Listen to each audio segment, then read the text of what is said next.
Thank you very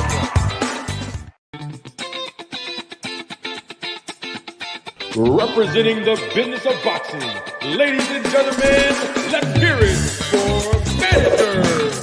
Marty. Thank you. You're far too kind. Thank you. Thank you very much.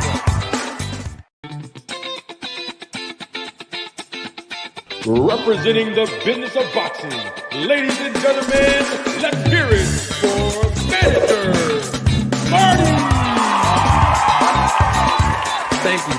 Thank you. You're far too kind. Thank you. Thank you very much. Representing the business of boxing, ladies and gentlemen, let's hear it for Mr. Marty.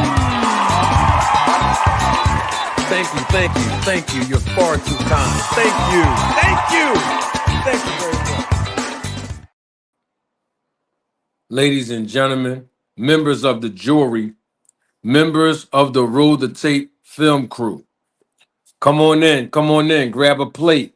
I have some food that I want to serve you, some food for thought. Yeah, this is one of them pop-up joints. You know, when it's late night, you get to talk. You can just talk any way you want. That's what we're going to do tonight.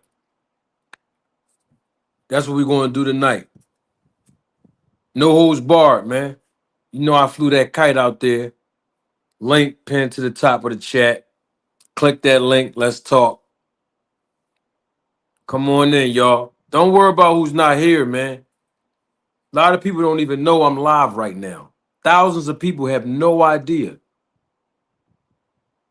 I just pulled up in the parking lot, figure I'd walk in tonight. Got a couple of things I want to talk about, and I want y'all to talk too. Click that link, man. Come on in this joint, man. Yeah, this one of them lives right here where it's not like I'm trying to use big words and I'm wearing a shirt and tie. No, this is not one of them. We going in tonight. I'm going to say a lot of things some of y'all might not agree with. But we definitely going to talk boxing. Yo, can y'all hear me?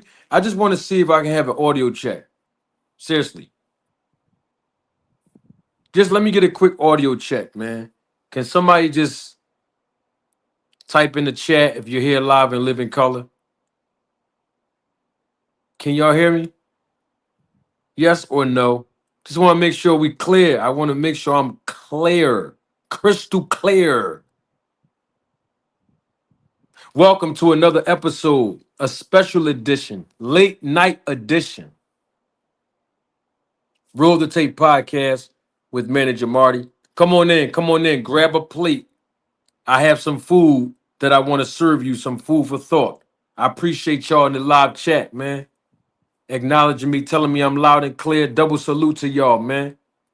Double salute to everyone that's watching the live. You could have been anywhere in the world, but you chose to be here with me tonight. Appreciate you. If you're watching the replay of this live, double salute to you. Don't forget to subscribe to the channel if you haven't done so. Become a member of the Roll the Tape family. We getting down and dirty tonight, y'all. This one of them talking dirty after dark special editions, man. Y'all gonna hear the North Philly come out of me this evening. Got a couple things I want to talk about. Click the link if you want to join the platform. If you want to join the show, click the link. Let's talk. I don't even know where to start at. So this is what I'm gonna do. This late night joint, man. Where y'all want me to start at, man? If you rock with me, you're here because you really, really rock with me. And I appreciate y'all. Seriously. Appreciate y'all. I've been going strong 3.5 years. You know what I mean? I appreciate y'all, man. This is my North Philly special. This that North Philly special tonight, man. Y'all might hear a couple shots get thrown. You know what I mean? Y'all might hear me talking ebonics tonight. I'm in a good mood. Y'all lucky. Come on in. Grab a plate. I have some food that I want to serve you. Some food for thought. Enough with the handshakes and Valentine's Day cards. Check this out real quick, right? Because I know there's only a few of us here. Some people gonna catch this in the morning, right on the replay, when they waking up drinking that coffee and that little muffin. Here it is, right? And I'm gonna keep it all the way 100 with y'all, and I'm telling y'all this live. Because if you here live tonight, that means that you really rock with Manager Marty, and I appreciate you. Check this out, right? One of these days, I'm not gonna tell you when, I'm just gonna pop out on it. I'm gonna do a live, right? Man, I wish I can take my glasses off to say this next part. I'm gonna do a live, right? Make sure I sit up, man. I'm gonna do a whole live broadcast, right? And I'm going to address content creators. You ain't gonna find this nowhere else. That's why I'm glad you're here. I'm keeping it 100. I'm telling y'all this on a late night tip. I'm not gonna even repeat this.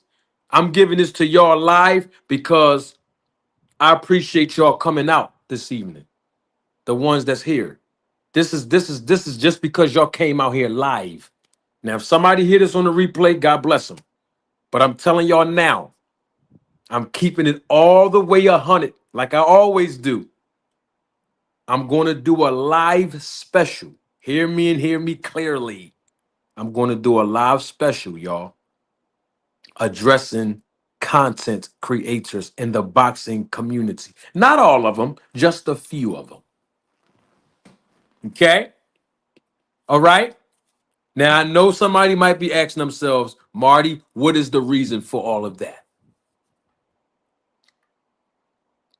What's the topic for all of that? Here it is right here. It's going to be called Respect My Handle. Yo, I'm telling you straight up. Respect My Handle. That's what it's going to be called. Okay? It's going to be called Respect My Handle. And in this live, see, this is the thing. I love this about my platform. I don't sneak this nobody. But this is what I love about it. I keep it real with y'all, man. I'm unique in my own way. My channel is not like no other channel on YouTube when it comes to the boxing community. And I appreciate that. But respect my handle, man. No. Where P Flame at? Is P Flame here? Shout out to my man P Flame representing Ohio, man. P Flame here, man. I want to know if he here, man. See, P Flame, he tells me this all the time, right? And he even said it on here. You know, I got to shout out, man. Double salute to my guy, P Flame, man. A lot of respect for my guy, P Flame, man. But P Flame says this all the time. I'm gonna get on with the show, but I gotta give you some bread and water before we get on to the entree and the dessert, right? Stay with me, y'all. Stay right here. Don't move. Stay right here. This that North Philly special right here. See, a lot of people, they love when I talk like this. You notice I can switch up. You know how you got to learn how to turn it on and turn it off, right? But shout out to my guy, P Flame. Somebody just clicked onto the link. Hold on. I'm going to let you on. Whoever you are in the background, hold on. I promise you I'm going to let you on. I'm going to let you on. I gotta give my introduction first, and we're going to get on with the show. Anybody that clicked the link, don't leave. I'm going to let you on. Hold on for a second. P Flame, he always say this, right? And I hope I'm not misquoting him, but I'm going to get to the context of what he's referring to. P Flame always say this, right? Even in the live chat, I've seen him say this. Even in the liner notes and published books, even authors reference the sources that they're going to mention. They always reference who or what was the source to authenticate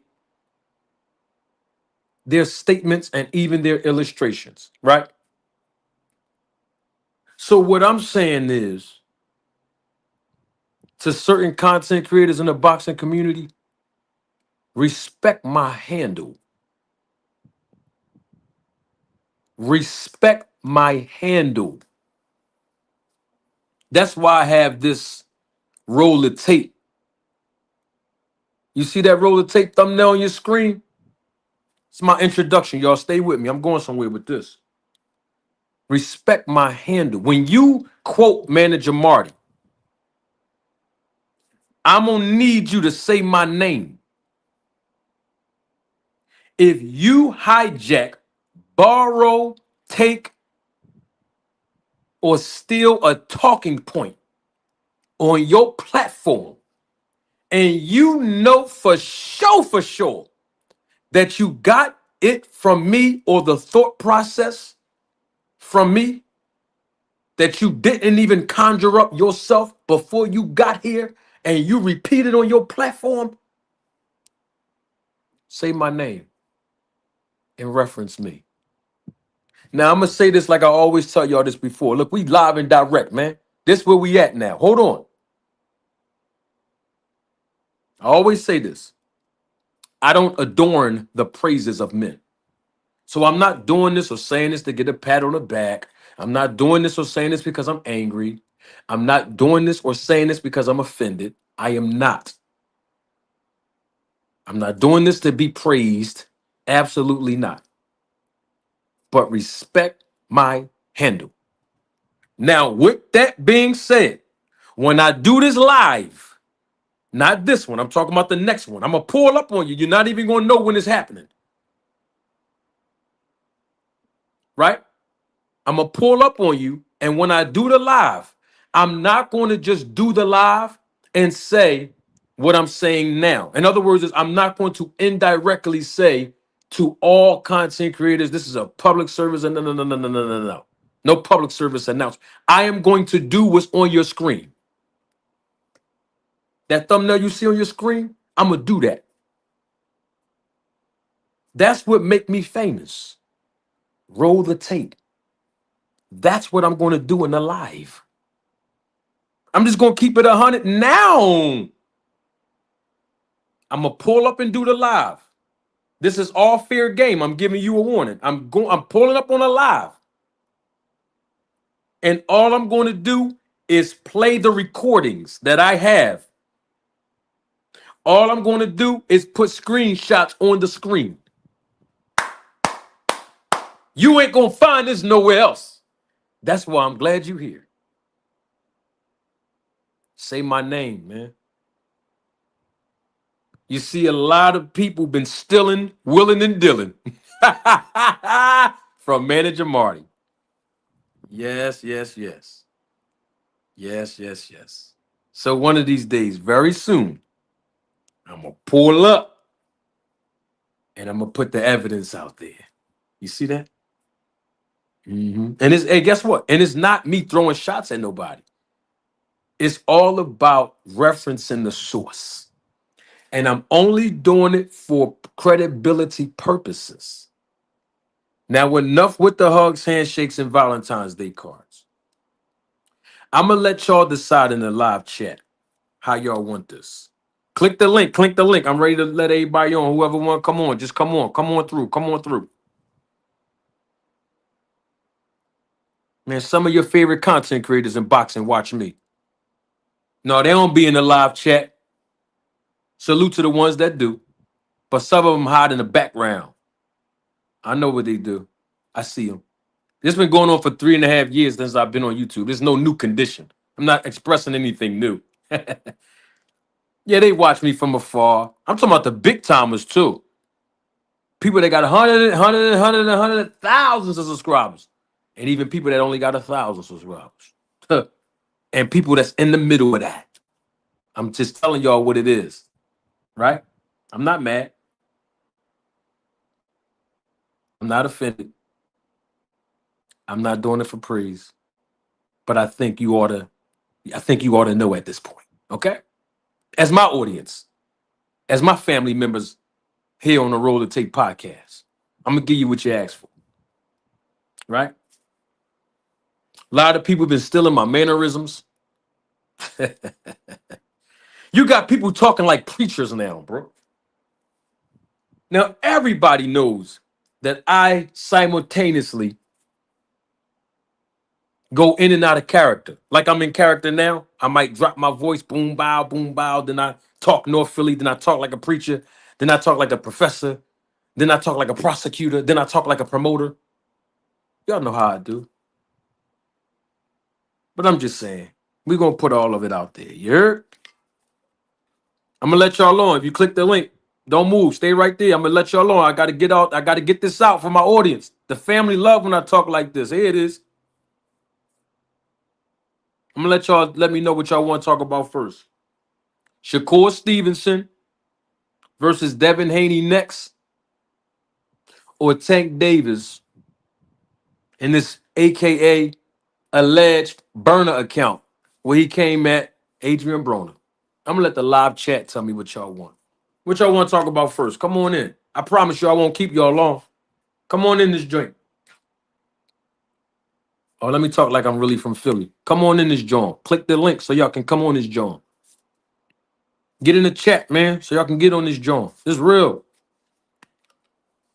I'm in my bag tonight, baby. I just want to talk boxing. Come on in this joint, man. Stop playing, man. I don't expect no ladies to be here tonight, but if they here, double salute to all the ladies. Appreciate you watching the replay, too. Appreciate the love and support I get, man. Just want to let y'all know real quick. Who just... Oh, somebody... Okay, we about to let my man on in the back. What y'all want to talk about first? Come on in. Come on in. Where we at? Nobody don't... Hey, what's up? Where we at? Let me see what's going on, man. See what we want to talk about first. Hold on, man. Let my guy on this joint. Let my guy on, man. Yo, Rock, you there? I'm trying to be. I hear you, big dog. What's up? You can hear me? Loud and clear, homie. All right, there we go. It's lit. It's Yo, lit. it sound like you in a very familiar city, man. Where you calling from, man? North Philly. See? North side. There it Hey, is. that's crazy. What's up, big dog? Hold on, let me what's the name of the screen? Nobody didn't say it in the chat yet, Rock. So I'm gonna let you choose, man. What we talking about first, bro? Man, everybody want to talk about duck soup, man. Shakur, man. Shakur? Yeah, man. I don't know what's up with the kid, man. Somebody got to make it make sense, man. All right, hold on. Let me put the right picture up of Shakur up here. Let me see. This one right here look good. Bam. Somebody got to make it make Woo! There it is. sense. There it is. That Shakur you talk about him? Yeah, man. Him. Oh, let me see if we can put this joint up there. Bam. That's the Shakur you talk about? Him?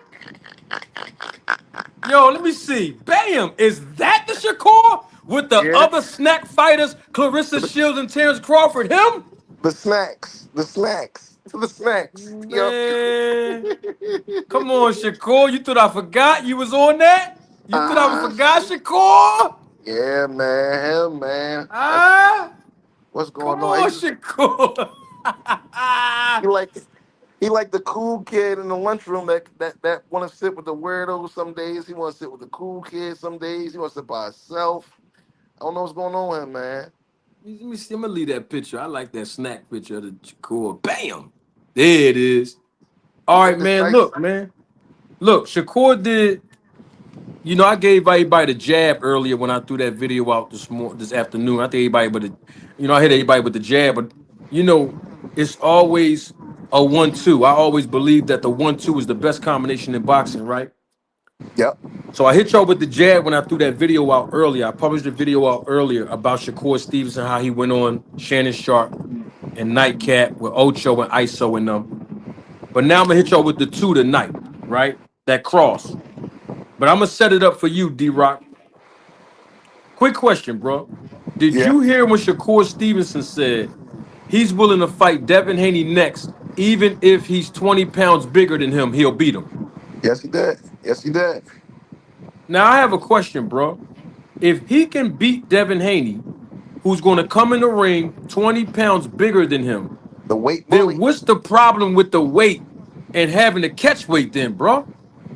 I'm puzzled, bro. I'm What's your just as take on lost that, bro? because I'm just as lost because if you're gonna take him, if you're gonna take him at 20 pounds over, and 144 ain't too far where he is right now, 135, and he working his way up. I don't. What's the discrepancy? Like it seems like it's. And if you are as great as you say you are, the ball is in your court the whole way through. Then, like take it, take the fight. Is it the money? Is it the split? Is it the purse? I don't know what it is. Like my thing with any fighter, if you are who you say you are, take the fight and let what happens next happen next. But don't Do you cheat think us. do you think stylistically that would be a competitive fight, Devin Haney and Shakur? Stylistically, Yeah, now to the boxing savant, yes, absolutely. To the casual fan, it might be a snooze fest because nobody's getting knocked out, and it's not going to be a lot of punches landed because they both got great jabs, they both got great defense. right. So it'll be the craziest test of his career at this point. So yeah, to Who answer you your question, said yeah, the craziest test for who career? for both of them. Okay. Honestly, I think even with that, like not even more so. It'll be more so for Shakur than Dev because Dev fought some dogs, and he don't get enough credit for it. He fought some dogs, Lomachenko, uh, even the mishap of Ryan Garcia, but he fought some dogs in his career, so you got to give it to him for what it's worth, and for somebody whose dad is his trainer, which is another story for another day. Like he fought whoever's in front of him. He fought him. Made no excuses. The fight happened. So I don't know. It'll definitely be a great fight. And truth be told, at this point, I like the way Shakur. I like the way not Shakur. I like the way Devin Haney look right now at this weight. He'll give him problems. He might edge him out. He might win if they was to ever fight. I think he would win. I think he would Devin win. Haney? I think Devin Haney will win. Wow. I think he will win. And Mm. I think it'll be like a split decision, but he'll win. He'll edge him out. He'll win. He'll Mm. win. You had Because asked me a question earlier, Rock, right? yeah, yeah. You asked me a question. Can you ask me that question again? I want to express my answer that I said to you earlier to the audience here, man. Which When one? you Which asked me one? about Shakur, Zufa, what my thoughts was, that whole question, bro. Right. Like, okay, so, and I'm not going to get it verbatim the way I asked you earlier, but why Zuffa? Like, why make that jump and not stay on the course that he was already on? Like, why not? Like, why is it is it a Jay Prince decision or was it his decision? Like, who's the man behind that? You see what I'm saying? Like, Yeah. I don't understand why he chose that route with Zuffa. Like, Hmm. because I don't even know Dana White to be. You know what I mean? Like that powerful of a figure in boxing to take him where he wants to go in his career. So why Zuffa and not nobody else? If the fights can get made that you're going to take anyway, these fights you're gonna fight these dudes that you want to fight anyway. So why did you choose Zuffa and not nobody else? Like what's the thing with them? That's a good question, bro. And what is this deal? Is it a 2 fight deal? Is it a Hmm. Conor Ben thing where it's a 1 fight deal or whatever like that? Hmm. Like what is it? Like we ain't really hear the ins and outs, or if they did, I ain't hear it. All right. I'm gonna answer your both of your questions, but I'm gonna answer it with the last question first and work my way Okay. back. Right? Mute Yeah. your phone real quick so we won't get no feedback. All Go right. ahead. Go ahead. Do you think? All right. So here's the thing. To answer the question about Zufa and Shakur, this is the cross. I hit y'all with the jab earlier. Here go the cross right here. How many promoters was knocking on Shakur door to sign him that we know of. I don't think any. This not a knock on Shakur. I'm going somewhere with this, y'all. Stay with me. You ain't gonna find this perspective nowhere else. That's why I'm glad y'all here tonight and on the replay too. But Shakur really didn't have a whole lot of promoters lobbying for him. I mean, let's keep it all the way 100. Shakur Stevenson was a free agent. His words, not mine, for several months before he signed his deal with Dana White and Zuffa. We've seen Shakur Stevenson play this same movie role before. Y'all remember when Shakur Stevenson was a free agent after his contract was completed with Top Rank, right? What did he do? He became a free agent. And then he signed with Eddie Hearn and Matchroom. So to answer your last question first, D-Rock, Shakur said in an interview, especially when he was on Nightcap, he said that he's going to fight twice a year. Now, I don't know how many years, as far as the length of time is concerned, with regards to how long he signed to Zuffa, but we know it's a 2-fight-a-year deal, according to what Shakur said. So he'll be fighting twice a year. Now, back to my point about the promotion. And you asked about Jay Prince. And I said this to you earlier, and I'm going to say it live right now. This is not a knock on Jay Prince as a boxing manager. But if you look at the history of Jay Prince, let's just use his history with Shakur Stevenson. Jay Prince walked Shakur Stevenson as the boxing manager at this point that we all know of to 3 different promoters that Shakur signed to thus far. Top Rank, Bob Arum. Then he becomes a free agent. And then he signed to Eddie Hearn and Matchroom. He becomes a free agent again. And now he signed to Dana White, TKO Holdings, Sila, Turkey Al-Rashid. We've seen this movie play out too many times. In other words, is Shakur Stevenson did not give himself. In other words, is his manager did not give Shakur Stevenson the length of time that it takes to materialize an actual deal as a free agent to maximize his earning potential by using leverage. And there's a reason for that. It's the same reason why other promoters haven't been kicking down Shakur Stevenson. Excuse me, let me backtrack. Not kicking down Shakur Stevenson's door to sign him before he ran over to Zuffa. Kicking down Shakur Stevenson's door to sign him before he signed with Matchroom and Eddie Hearn. He was a free agent on numerous other occasions. And within a matter of months, he already inked the deal with a promoter. There's a reason for that. Now, some of y'all might not like how this is going to come out, but it's real and it's true.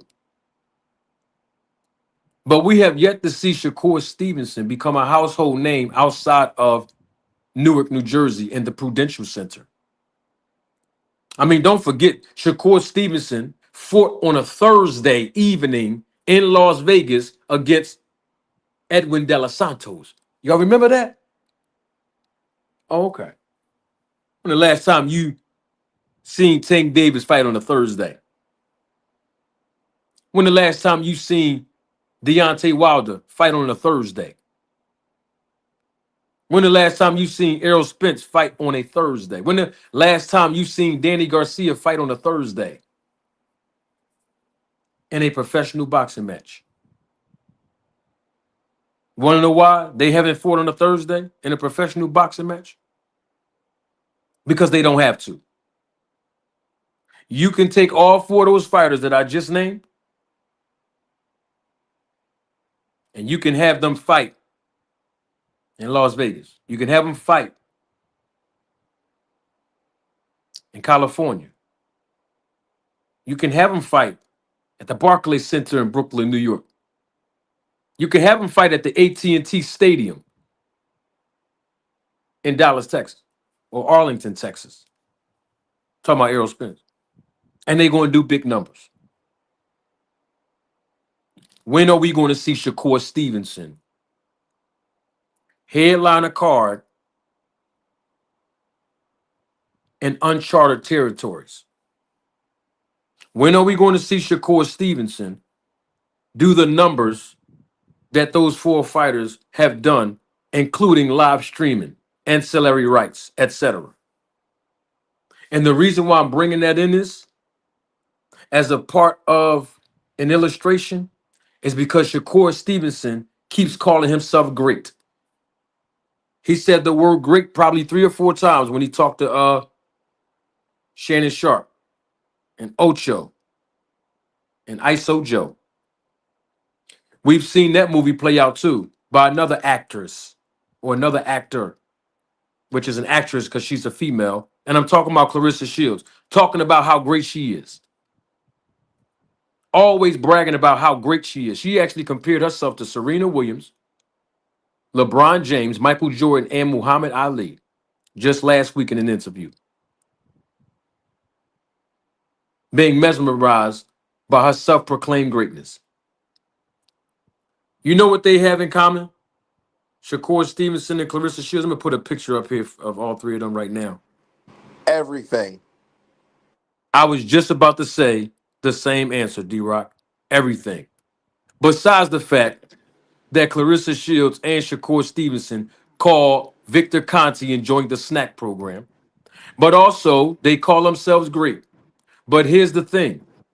None of them pack the excitement or the entertaining value that a casual boxing fan would pay for their fight because they love their style outside of their hometown. Shakur Stevenson, Newark, New Jersey, Prudential Center. He sells out. He's home. That's what he's supposed to do. Clarissa Shields, sell out at home when she's in Detroit, Michigan, or Flint, Michigan. That's what she is supposed to do. But now this is similar between both of them. They haven't shown their quote unquote greatness when it comes to generating revenue outside of their hometown. Now, why is that important? Because if you look at Clarissa Shields, and I'm using this as a reference, it's not about her, but I'm using her as a reference because they keep calling themselves great. When you look at Clarissa Shields, she's fighting next month, August 15th, outside of her hometown. Now, does she live in Atlanta? Yes. Is she the main event on this card? Yes. But remember, Ray J, Orlando Brown, and them girls from the Baddies Club from Zeus, they're on her undercard, y'all. What I'm basically saying is, ain't nobody coming to see you, Otis. And that's the issue that Shakur Stevenson is going to continuously run in when he's talking to a casual boxing fan like a Shannon Sharp who told Shakur to his face, your style is not entertaining to me. And not to And cut you off, Marty, not to cut you off, you could say some could argue the same things about Bud because shit, his star power ain't really get there to the casual fan until he stepped in the ring with Errol Spence. there you have it. And don't let me leave this part out, D-Rock. He also called on Victor Conti too, and he joined Exactly. the snack program. Exactly. Exactly. Exactly. And outside of Omaha, Nebraska, dudes ain't know him for the longest. That's correct. For the longest, unless you No knew doubt. boxing. If you know boxing, of course you knew him. Of course you did. But when it comes to putting asses in the seat and bank, it was a slow process for him too. He didn't see the millions and the millions until his last couple fights. And when he was a free agent, here it is. Watch this. Shakur Stevenson was a free agent. And guess what? He had boxing representation.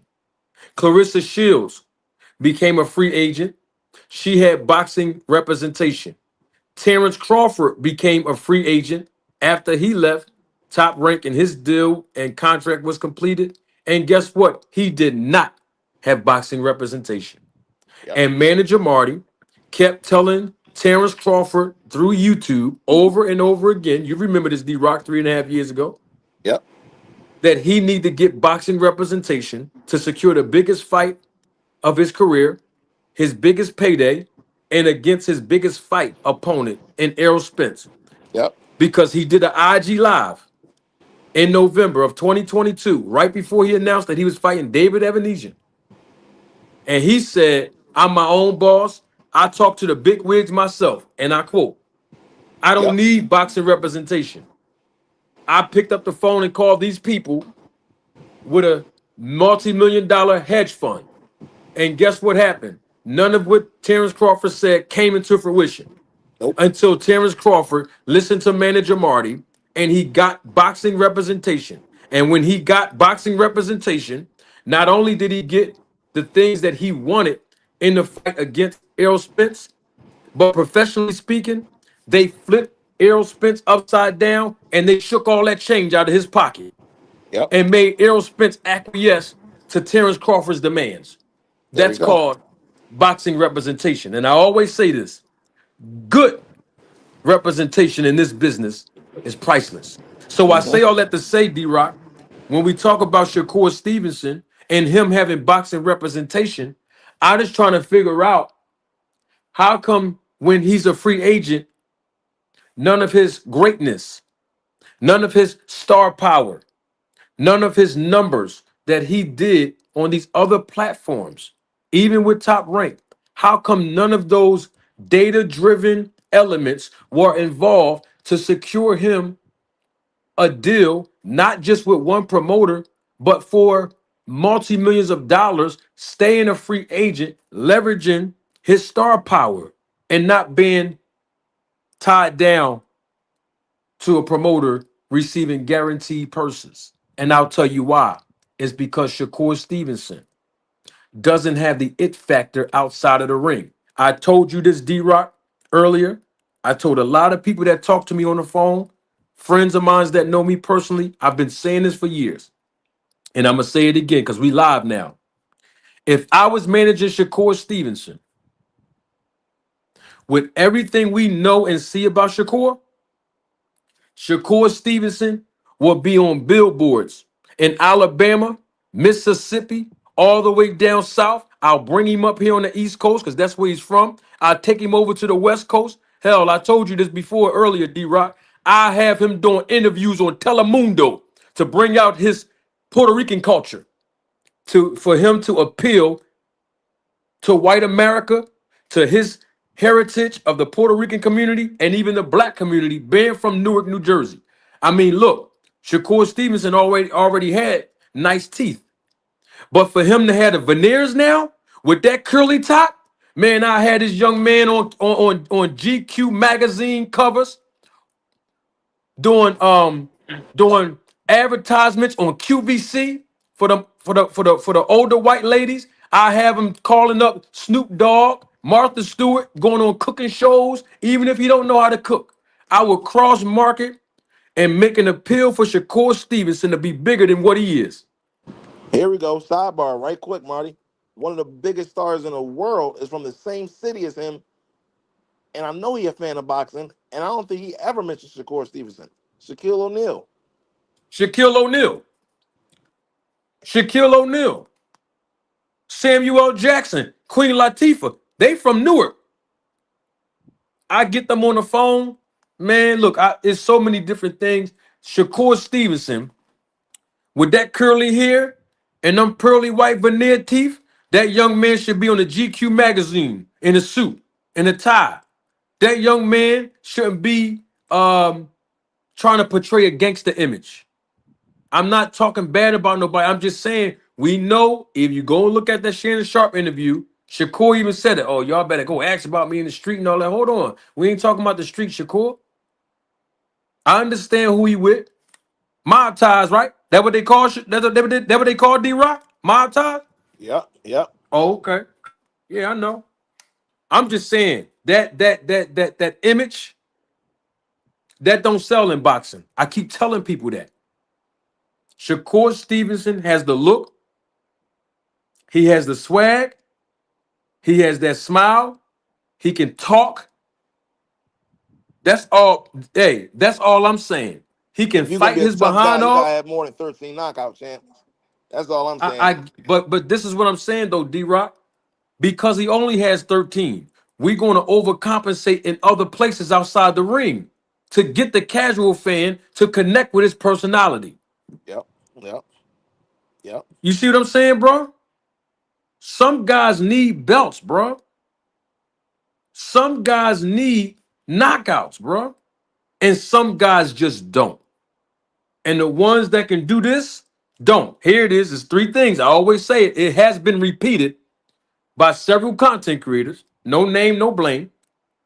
But superstars in boxing, particularly male professional boxers, they bring the cars out, they bring the stars out, and they bring the bras out. And if you can do that in this business, you have the it factor. And I'm talking about casuals included. Right now, Shakur don't have that. So of course, the casual fans are going to criticize him for his style and lack of marketability. That's what I'm getting at when I'm talking about billboards, GQ magazines, cooking shows, connecting him to other sports, not just sitting down front row at other boxing events. No, I'm gonna cross market him. Man, I had Shakur Stevenson in the New Jersey Devils hockey game, bro. Mike All Tyson was kind the of stuff toughest. I had for Shakur, man. Mike If I was Tyson was managing this, the toughest of the toughest. And Mike Tyson sat on the couch with Arsenio Hall. So yes, yeah, sir. yep, yep. You got to cross market. Gotta cross market that guy, man. With the swag Shakur has, some people will be like, you know what? He's not a knockout artist, but the other stuff about him, I like that. I like that because it's not always about knockouts. Look at Errol Spence. There was a time Errol Spence wasn't even talking like that, y'all. If y'all remember, he wasn't no trash talker. He was very reserved with his personality, and then he had to sit down and have a conversation with the ones that put a lot of money behind him. And guess what they told him? Hey, Errol, you got to do more talking, bro. You got to sound more believable so that when you get in the ring and you do what you do, people will respect not just what you say, but also how you perform in that ring. We got a lot of people want to put money behind you because you always have that positive aura about yourself, but you got to speak up, got to talk more. Them same people set Danny Garcia down, and they told him the same thing. Why? Because Danny Garcia reserved, didn't show a lot of his personality. I know Danny Garcia. Me and Danny, we real cool.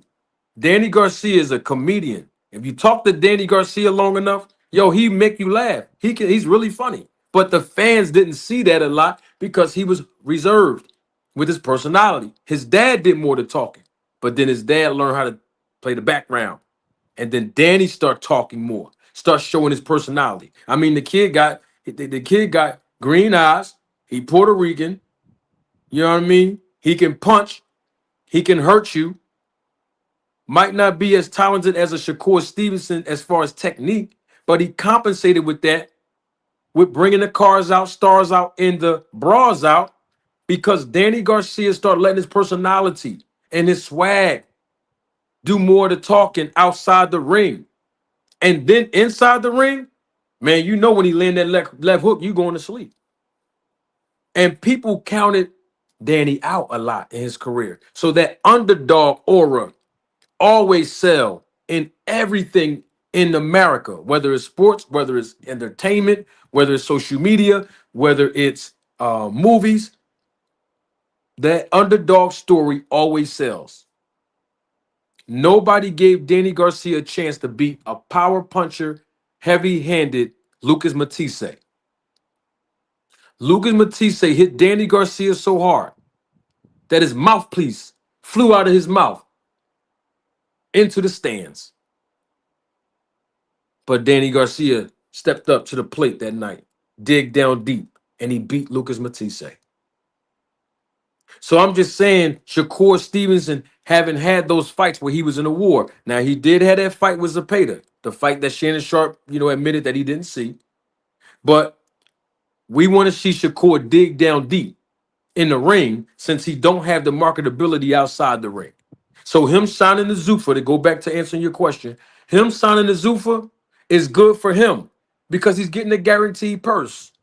But at some point, we're going to need you to fight better competition, Shakur.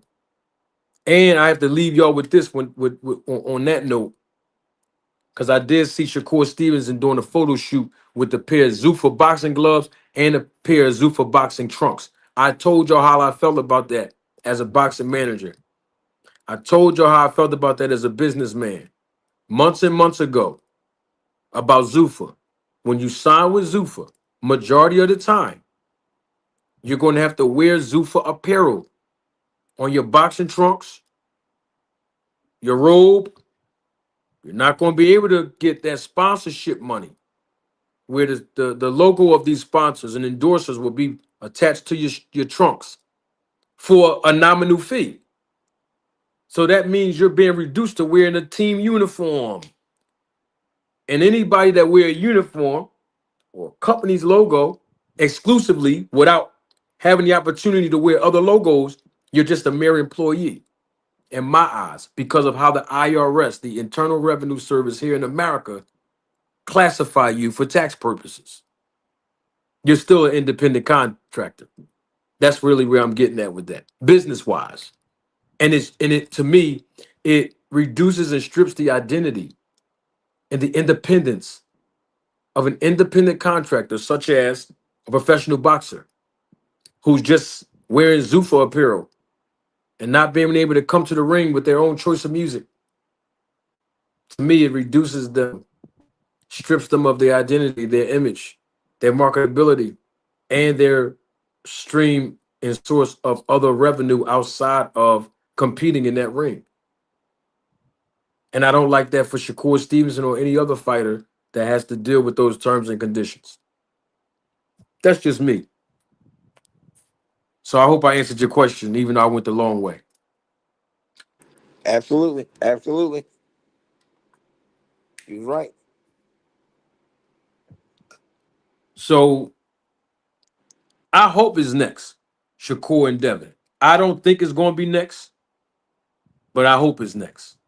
And another thing, and I said this earlier, and I'm gonna say it again about Shakur.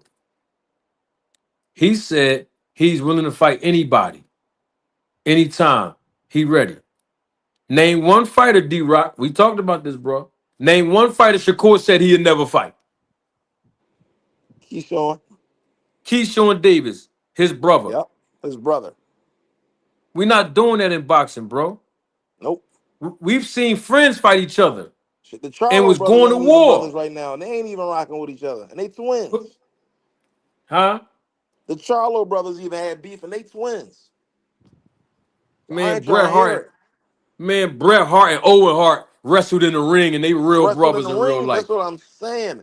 Now, if you really saying that's your brother, and you want to see him excel and this, that, and the third, then give the people a show and get the bag for each other and set each other up nice. Cause it's not about retiring undefeated. Now, granted, yeah, it is early in both their career, well, especially Keyshawn's, it's early in his career, so it will be dumb. But don't give us duck language saying, "Oh, that's my brother." This, that, and the third. I would never. Yada yada. That's bullshit. Not going for that. And here's the thing: Keyshawn and Shakur are fake brothers. Kane and the Undertaker in wrestling was fake brothers, and they Was still fake wrestled brothers. like 3 times. Come on, Shakur. That's for real. That's for real. You gonna get it Come done? We on, gonna get it done. Shakur, man. We gonna get it done. We gonna get it done. Shit. Look, and I mean, what is it based off? What they came up under the same gym? Lamont Roach and Gervonta Davis really came up under the same gym, the same neighborhood, all that crazy stuff. They got it done. Their family got ties. They know each other, mom, and all that crazy stuff. Like, this is the job. Business is business. Can't call yourself a businessman and you do funny business. That's facts. Scary business. That's facts, bro. Don't cheat And, us. and the thing about it is, I'm not even saying that I want Shakur and Keyshawn to fight next or none of that. I'm just saying all of that limitation, restriction, we can't do that in boxing, man. I don't even care if they don't fight, but I want Shakur Stevenson to step up his levels of competition at this point. And if him signing the Zuffa going to do that, cool. But I'm saying if you stay a free agent, you give yourself not just leverage, but you also give yourself some wiggle room. You know what I'm saying? You give yourself wiggle room now to be flexible, to say, okay, I'm not signed to one promoter exclusively. So I have the flexibility as an independent contractor, right? To say, you know what? Let me call up Eddie Hearn. I want to fight this guy. You know what? Let me call up Al Heyman at TGB, Tom Brown. I want to fight Tank Davis. You know what? Hell, let me call up Dana White and them at Zuffa. I want to fight Richardson Hitchison or Conor Ben. You know what? Let me call up Oscar De La Hoya. I want that Ryan Garcia. I want that Ryan Garcia match. You know what I'm saying? But when I hear Shakur say anytime, anybody, well, the first fight that you was offered from Zuffa, his words, not mine, was Rayo Venezuela, bro. And he said he's not interested in fighting him. He don't want to fight him because he got beat down by Gary Antoine Russell. That's what he said. He's gonna have a bad. He always had bad nights. Well, in his last fight, he didn't have a bad night. He scored the second round TKO. So that's a good opportunity to fight a guy like Rayo, because Rayo just signed the Zuffa. He got a whole country on his back. And you know Shakur sell better when he's fighting against people that are not of his demographic. I mean, everybody knows that. Black versus anything. Puerto Rican versus anything. Mexican versus anything. Argentinians versus anything. Australians versus anything. Filipinos versus anything. It's going to sell in boxing. So if signing the Zoof is going to get the big fights, great. But the first fight, Rayo. Now the difference is Rayo not going to stand in front of Shakur, which is where he gets a lot of his momentum from. His advantages definitely on display when he got a guy standing right in front of him or flat-footed, won't move their head off the line. He can use good foot movement, pot shot, combinations, and get out of there. It's easy work. But what about when a guy has good footwork, a good chin, moves his head a little bit, knows how to dance in that ring, knows how to mix it up with you a little bit? Rayo got that. That would be, to me, I think that would be an entertaining fight. But at the same time, can't duck people, man. Nobody can. I ain't even talking about Shakur, all of them. It's time for every fighter. 2026, it's time for everybody to step their levels up. Lamont Roach versus Zapata. Now, Zapata, the same one that fought Shakur. Same one that fought Tevin Former twice. Lamont Roach fought Tank Davis. Got in there and fought Isak Cruz. These are the type of entertaining fights we want to see moving forward. It's levels to boxing. Everybody can't call themselves great and then your resume looking weak. It's time for everybody to step that thing up, bro. That's just what I think. Everybody.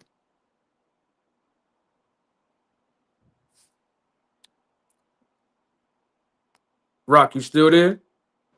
Yes, sir. Oh, you got it. Now, real You're quick absolutely before right. You're absolutely right. You're absolutely right. I don't know what it's going to take. It's going to take a lot. I think they just gotta, you know, we got to get back to making these mandatories mandatory. That's just what it is. These guys work their way out their mandatory fights and all that. Like we gotta get back to that. But in the meantime, in between time, Shakur Stevenson just let Jay Prince pull a Don King on him. That was a money play. No doubt. That was a money play. If you the man, you're the man. You're the fighter. You're the entertainer. You the greatest. You like you just said. Keyword. Use your leverage. And he had plenty of it until he signed that dotted line in blood. Now you ain't got that leverage no more. Now you can't come out and, like you said, put them patches on your shorts and get the money from that and do this and do that. You can't do that. You can't shake like that. Now I don't know the English of his contract to speak on it. We won't know until we know. It's one of them things. But the way it looks from the outside looking in now, like you said, he's an employee. And that's all respect to Zuffa, man. I Yes, it appreciate is. everybody coming in the game, being competitive in business, because that's what business really is a competition. Make these fights happen. Give the people what we want to see. Just give it to us. Like it was a long time coming. But we finally got Bud versus Errol Spence, and that kind of broke the ice. Like man, fuck it. Like we got to fight. We got to fight. Like Yeah, whoever loses, you just lose. That's it. Nobody cares. Nobody's holding that oath to their heart but y'all, and that's understood. But if you ain't gonna lose, then get in that ring and fight. yeah, That's it. yeah. Prove it. Prove it. Prove it. hmm Now, before we do a quick transition, before I let y'all go, I had um I had made a reference in a video earlier that I did when I did the video that I published with Shakur Stevenson and how he went on Shannon Sharp, right? And Amen. um Salute. salute band up. Hold on, big dog. Let me finish my sentence. I got you right here. So I had made a reference and I said Shannon Sharp did the same thing Shakur Stevenson did, which is the same thing Terrence Crawford did, which is the same thing Bill Romanowski did, which is the same thing that Alex Rodriguez did, which is the same thing that Bam Bam Rodriguez did, which is the same thing Clarissa Shields did, which is the same thing Shakur Stevenson did, which is the same thing that Caleb Plant did, which is the same thing that Louis Ortiz did, which is the same thing that Andre Berto did, which is the same thing that Andre Ward did, which is the same thing that Willie Monroe did. You guessed it. Called Victor Conti and joined Snack. I made a reference about Shannon Sharp. I said it in a video I published earlier, and I should have put it on the screen in post production. But before I let Banda give me his take, get on here, I just wanted to make sure I showed the proof because most people are new to the platform and they love when I talk about Snack, Victor Conti, the Snack program, and the Snack fighters. But I've been doing the research on this, investigative research, for over 15 plus years, now about 16 or 17 years. And I asked Shannon Sharp a question on Nightcap. Go and look at your screen if y'all didn't already. You see, I paid $9.99 for this super chat.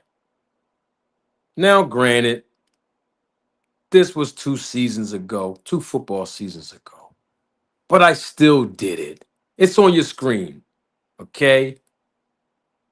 I didn't even know when Nightcap came on. I didn't know that they talk about all sports. I thought it was just football. I had no idea. I seen little clips here and there, but I was on YouTube around this time. It was late. It was late, like 10 o'clock, 10:30 at night. It was late. And I happened to see them in my feed. And this is at the time where Victor Conti had already came on the platform here. I interviewed him twice, all that. This was months and months after that, right? I said, you know what I should do since Shannon Sharp on there live talking? I'm a super chat him. I'm gonna ask him this question. And I thought that, you know how to on YouTube, everybody know you do a super chat, they read it out loud or they put it on the screen. Well, that didn't happen. He didn't read it out loud. He never even read it. I guess the comments was going so fast. I don't even know if they even read super chats on their channel. I don't know. I mean, on their podcast. I don't know. This is Hey, nightcap, y'all.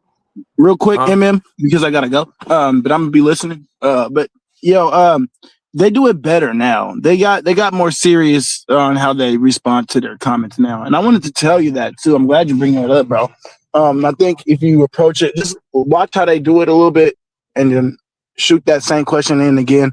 I think you'll be able to get it answered. All right. Well, I hope I do because it's the same question I've been asking other snack fighters for the past 3.5 years. But before I let you talk, hold on. Let me read it so people that's not actually watching their screen can know exactly what I'm talking about. This is from me 2 seasons ago, 2 football seasons ago. And it says it on your screen here, $9.99. It was a super chat. And this is what I said in it to Shannon Sharp. Unc, the 96 Broncos you played for won the Super Bowl. You and other teammates were clients of Victor Conti. Did Bill Romanowski inspire or introduce y'all to Conti's program? Now, of course, I know the answer to the question. I just want to see if Shannon Sharp was going to answer that. And I'm still waiting for an answer. So you know what I'm gonna do, Band Up? You right. I'm gonna learn a format. You know what I mean? I'm gonna watch a 4 episode or a little segment. I'm gonna invest my time to learn this, to learn their format. So I can super chat though, because I really want Shannon Sharp to answer that, and I actually want him to answer that more than ever now because Shakur Stevenson, and I played the audio earlier, y'all heard it. Shakur Stevenson said, and I quote, "Them steroids ain't going to help you," end quote, because they was joking about fighting each other. And guess what? ISO, Joe Johnson, and Chad Ochocinco, they was laughing when Shakur said that. That's all I'm saying. Double salute to my guy, Jeremy Austin. Thank you for the super chat. He's a member of the channel, supervisor of the Roll to Tape Film crew. Appreciate you, big dog. Thank you for your support and contribution.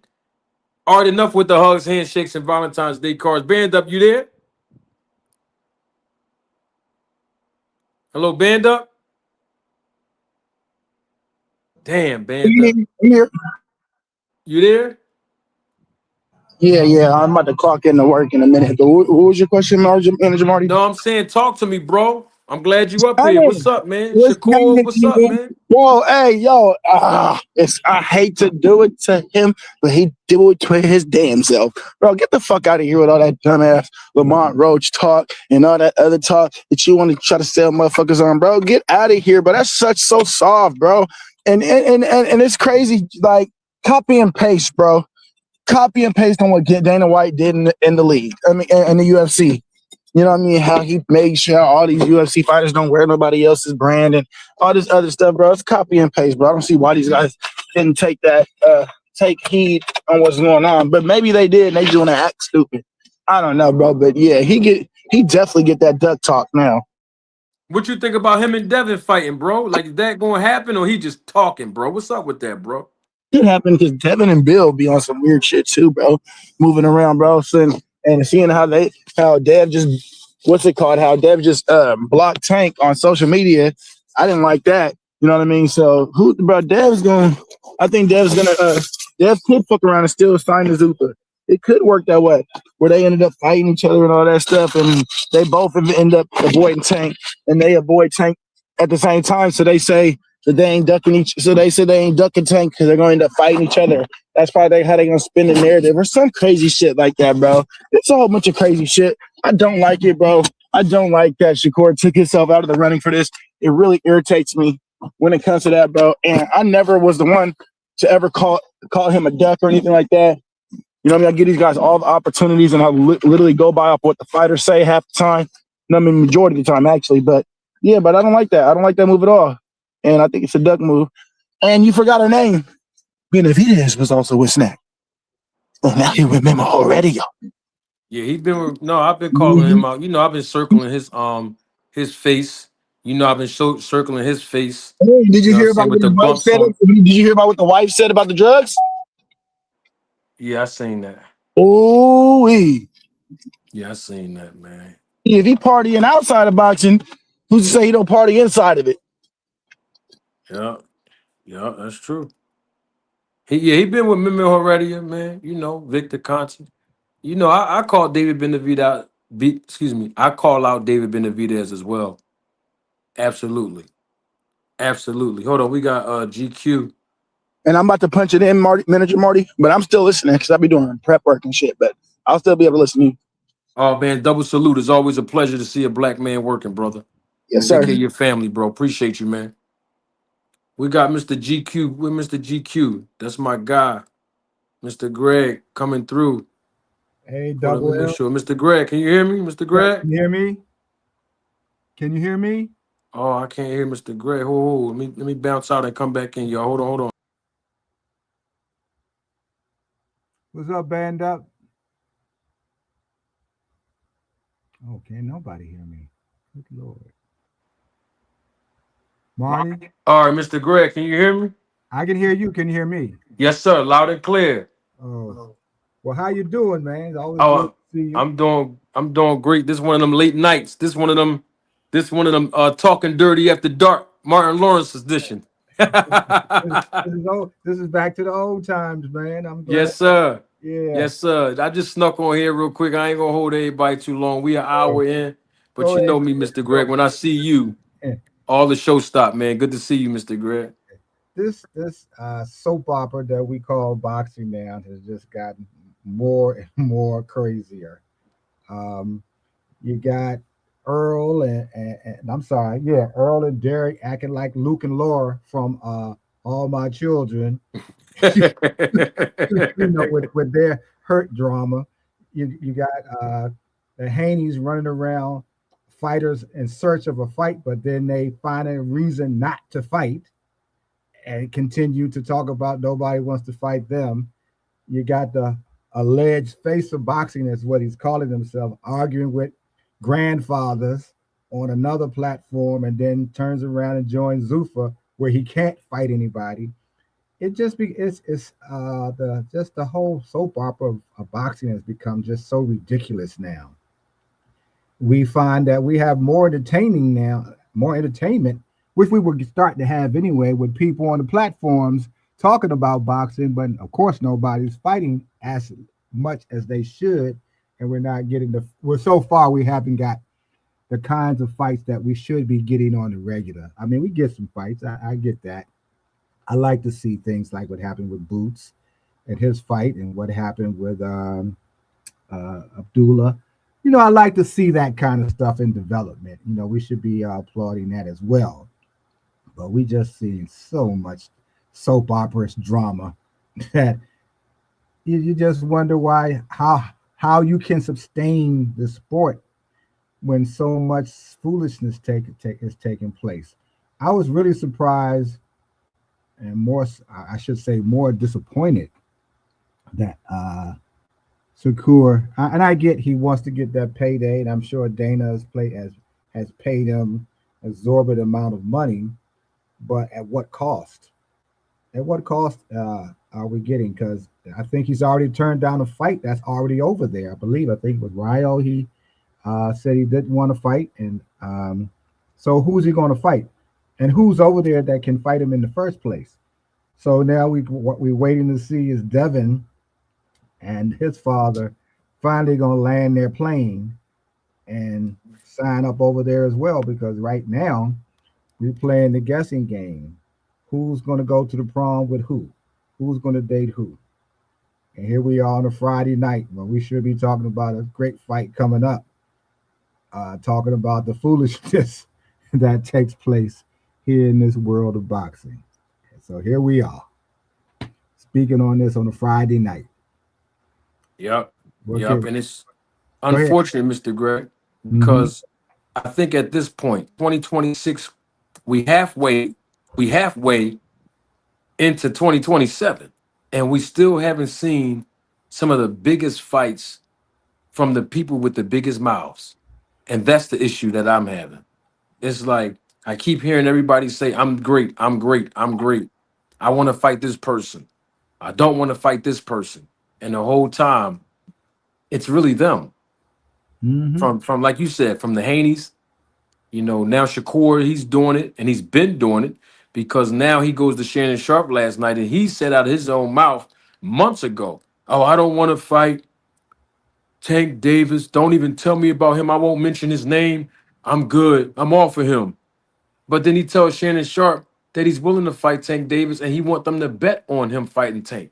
It's like, which one is it, bro? He said Devin Haney will probably come into the fight 20 pounds bigger on the night of the fight, and he don't care if Devin's 20 pounds bigger than him on the night of the fight. He's still gonna beat him. But yet he want Devin to move down 3 pounds, right? So that they can meet at a catch weight at 144. Which one is it, Shakur? And that's the only thing that I'm saying. The contradictions is crazy. He said he's willing to fight anybody, anytime, especially now he's with Zuffa. And But all for of the them, I'm sorry. I'm but sorry. but for the past year and a half to 2 years, we keep hearing him say, Keyshawn is my brother. I'm Uh, never going to fight him. Come on, man. Which one is it? When is these guys going to step up and fight, man? all of them seem to. I mean, all of them are doing similar, saying similar things. I mean, even with Devin, if we go back to him for a minute, when they have this list of people, fighters that they want to fight, as long as they meet the conditions that they want to fight them on. You know, for instance, he talked about, yeah, I'll fight Boots, but we want to fight Boots at 147. Boots is fighting at 154. You know that's not going to happen that way. They'll fight you at 150 at 154. But this narrative that all of them try to put up that nobody wants to fight them doesn't I guess relate to the boxing fans. I want to fight these guys under my terms. I want to fight these guys under these particular circumstances. Yeah, I'll fight you, but you gotta come down to this weight class. You gotta give me this. You gotta do this. You have to beat all of this criteria to fight. And if it doesn't fit, then it's you who ducking me. So nobody wants to fight me. So subsequently, we don't get to fight. So this is, to me, it's just another way of avoiding fights, staying relevant, because you keep calling out these guys who you claim you want to fight or saying who you want to fight. But you have to always say, if you're going to be honest, at least, I'll fight you under these conditions. So at least we can know now, say, and know for sure the reason why this fight's not going to happen is because your conditions aren't being met, not because they don't want to fight you. But as long as they keep doing this, this is the kind of shows that all the platforms are really going to have. You're going to talk about a 1 round in a fight that took place 2 weeks ago. You're going to harp on that. You're going to talk about the 1 round that took place in the fight the last week. But we're not talking about what's coming up. Now we're talking about that he went over and joined Zuffa. And he's already turned down a fight now that he's over at Zuffa. So we still on that. This should be the world of nobody fights, but everybody talks about it. But everybody want to get paid, though. That's for darn sure. So here we are. How you doing, Band Up? Is he still there? No, Band Up left. I think he had to clock into work. He gone. Okay. Yeah. So do you know what fight, if at any, because I don't, any fights that are on the horizon that actually have been signed? Well, of course we know that Lamont Roach is fighting Willem Zepeda. He's gonna fight Zepeda, I think, August the 1st. Clarissa Shields is fighting August 15th against Kay Scott, a 42-year-old woman who only has 6 professional fights, 5 wins, 1 loss, and has a record in the amateurs at 43 wins and 20-something losses, and she got knocked out a lot of times. So she doesn't have a lot of experience. But she is a 160-pound middleweight champion. And by the way, the only reason why this fight is even happening in Atlanta, because we know Clarissa Shields can't sell outside of Michigan. The only reason why is because Kay Scott is promoted by the same promoter Clarissa Shields is promoted by, Salida Promotions. And also, more importantly, the Baddies girls are fighting on that card. And so is Ray J and Orlando Brown, the kid from the movie Major Payne, and he also played on That's So Raven. So what we really have is ratchet boxing now. With all of this, we have uh, the baddest woman on the planet, I guess she wants to call herself, or the quote, fighting somebody for all practical purposes should not even be in the ring with anybody. We got a reality TV star in the ring with another reality TV, well, a troubled, mentally disturbed guy in the ring. Mm-hmm. And then we got these ratchet girls from Baddies. I guess that's Zeus TV that they're Yeah, called. Zeus TV. Yeah, Zeus So Network. this is what she has reduced herself to, this kind of card. Now, I won't say they won't make any money, because hell, anything can make money if it's done in the right way, if it's promoted. You got an audience for that kind of mess. But for boxing fans, this has to be a disappointment.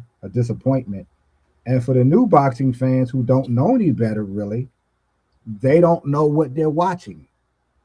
They know they came up on this in this era of reality TV, and uh, everybody's on the drug of attention, and that's what gets the eyeballs to the screen.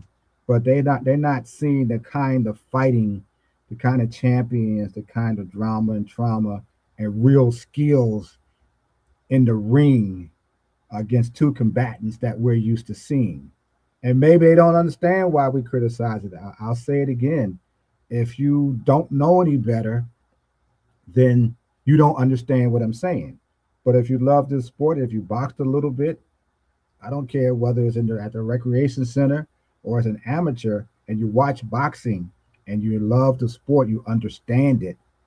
The mess that we're seeing is not boxing. Like I said, this is soap opera now. I mean, this is what we've kind of descended into, this kind of mess. So I hope nobody thinks I'm trying to be disparaging to anyone, but the sport is being disparaged to me with that kind of card and the kind of nonsense these guys not willing to fight, but claim that they do, or they want to. So we gotta, I guess we gotta just grin and bear it and take what's being given, because it's not anything being given right now. I think Lamont Roach. I mean, I love Lamont, to be quite honest. I love their story. I know that he has had a few fights, because I thought he had finally, some time ago. Well, actually, I was at his last fight when he said he was done, but he's back, and okay, if he can do it, and it's good for him, good for his family and the things that he's trying to do, I'm going to support him, because he doesn't look bad. I'm really surprised that he's back in the mix like that. But who am I to tell a man that he can't go out here and earn his living in a profession that he's proven himself to be capable of? So I can go with I will support him. He's from here, so I certainly will be the if I can see the fight here, I'll go to it. If I watch it on TV, certainly I'll do that. So big up to him. Now, has he said anything about? Because I haven't talked to anybody about his brother fighting as well. I haven't heard it. I haven't heard it. But I meant to tell you this too. Oh, I'm sorry. Say it again, G. I'm thinking about Lamont Peterson. Yeah, you said Lamont Roach. I know who you talking about. No, when you said brother, I knew exactly who you was talking about. Okay. Yeah, I know you talking about. Roach. Okay. And I like that. I like Lamont Roach too, though. Do your thing too, man. Come on in here. And get yourself busy. I think he's finally gotten over not getting the rematch for a while. Tank Davis. Yeah. With Tank. Yeah. Speaking of Tank, I believe I was hearing, I think I'm right on that Al Heyman said Tank won't be fighting anymore this year. He won't be fighting until next year, I should say. Now, you heard that from Bill Haney that told Mike Coppinger that, right? Well, I just heard it on a report. That's why I said I just heard it. I don't know whether that's true, but if it came from Bill Haney,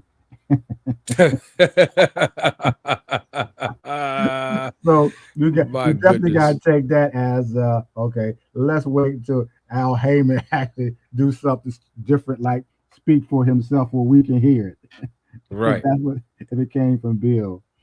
Yeah, Exactly. Speaking but of Tank Davis, uh, I wanted to say this to you because it was another fight, of course, as we know at this point, that is coming up, that is signed, sealed, and delivered. And I even came out publicly and said, unless I see a press release from the entities involved or a press conference or the ABC commission use their process to disseminate the information, then I will believe. And I'm like that with every fight. I don't just go by hearsay reports and uh, sources say that these two fighters are very close in the negotiations. That's BS. I've been around this business too long to believe that. But mm, there is a fight that I said I'm going to wait to see if these elements involved produce itself, and then I'll believe, and it actually did. It was a press conference. Rolly Romero against Teofimo Lopez for Rolly Romero's WBA world title. That's another fight to add on the list of fights that's happening oh, soon. that got signed. Oh yeah, that's signed, sealed, and delivered. They had a Oh, press conference what the other day, I missed. Well, I've been yesterday going or the on, other day. yeah, that's why I haven't seen it. Oh, okay. I Yeah, now let me say this about it, and I've said this before. I personally I like Rolly. He's an entertaining fighter to me, and I keep seeing him get better. And that's something I can't say a lot about the guys who are at the I guess the higher level from a promotional or image point of view. But Rolly actually has gotten better, even though he hasn't won every single solitary fight in the last. Let's just say the last 7 fights. I'll just say it that way. But Rolly continues to still get better in how he performs in the ring. And that says something to me about him. And if he continues to work that way, uh, I think we're gonna see Rolly in some higher profile fights as I guess when we ever get him. But I think we'll see him in higher profile fights. I mean, he had a nice fight. Of course, he lost the Tank. Um, he he beat Ryan. yeah. You know, Dropped them too, knocked them yeah, down. and that was a really good performance for what Rolly, his skill set, what it is, and what his career has been. So I think those are fighters that you can at least enjoy watching. A lot of people say he's this, he's trash, and this and other. But Rolly makes fights interesting. He makes the press conferences interesting, and he gives a little spark to you wanting to keep watching fighters, and you want to see if you actually are watching fighters and you're looking at their performance, you look at what they do, and things of that nature. That makes you want, okay, I can watch this again. Some of the others who should be tearing it up out here in this sport. I personally have said too, and I'll say it again. Somebody might not agree with me, but I don't see Shakur getting. I haven't seen Shakur get better. I think he can be. He hasn't shown it, and I really haven't seen it with Devin. That's my take on it. I'm not saying they don't have skills. I'm not saying they're not good fighters. But the way they had been promoted, the way they've been put out here when they first came on the scene, I would think they would be doing much better has fought the stiffer competition. I would have thought Devin would have fought a lot of the guys he still has not fought yet. Hmm. Same thing with Shakur, but they haven't, and it could be the money might be not what they want. They might want to maintain their O or whatever. You saw what Devin did. He went to court to make sure he got his O back. Hmm. So this is the thing that just bothers me about today's fighters, and this is why you got maybe an older guy like myself who says these guys are soft. And I'm not saying it's soft because I'm just an older guy and don't know any better. I can give you a whole bunch of reasons just from a professional point of view and accomplishment point of view. And the timelines, the times are different, of course. these guys not, like I said, they're not fighting 15 rounds. They're not going in there fighting maybe 2 to 3 times a year. They're not doing that kind of stuff anymore. They're protecting themselves, not just from a financial point of view. And I get that. You're supposed to protect yourself because a lot of fighters, as we know, out here or were out here and they don't have anything and they've given their all in the ring. So I get that. You want to make sure you get your money and keep it. Mm-hmm. But you also want, and then they also want to keep their health. They want to, be able to talk, and they want to go on other platforms like Shakur did and argue with 52-year-old men. 58. 58-year-old men, yeah. And you know what? Speaking on that, I'm really not that mad at Shakur for how that went down. Yeah, that was a good exchange, Mr. Greg. I liked it, actually. Yeah, I'm not mad at them all. I think what happened, in my opinion, I think Shannon actually kind of got in his feelings and wasn't listening to what Shakur was saying. Because he thought it was getting personal. And I thought Shakur was right.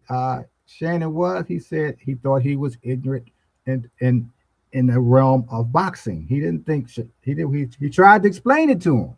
But Shannon wasn't listening, and Shakur wasn't, didn't care too much if he wasn't listening. He's gonna let you know what he's gonna let you know. Has Shakur said some stupid stuff? He said some crazy stuff. If Shannon had wanted to argue with a kid, he could have shut him down by using some of the things that Shakur said about in the realm of boxing that was ignorant. But he got himself so mixed up in this kid coming at him and not bowing down to him that he didn't think about, but I kind of was laughing at it myself. Yeah, I was laughing. Yeah, I thought it was entertaining. Yeah, that's what I'm saying. We get that kind of entertainment now. Fighters fighting on the internet with their words. And don't get me started about content creators doing it too. Content creators in the boxing community doing it too. My goodness. That is so funny out here, man. Absolutely. But how's things? What's going on in Philly? Any local kids coming up? Oh man, we got a lot of guys. We got a lot of guys coming up on the horizon, man. Coming up on the horizon.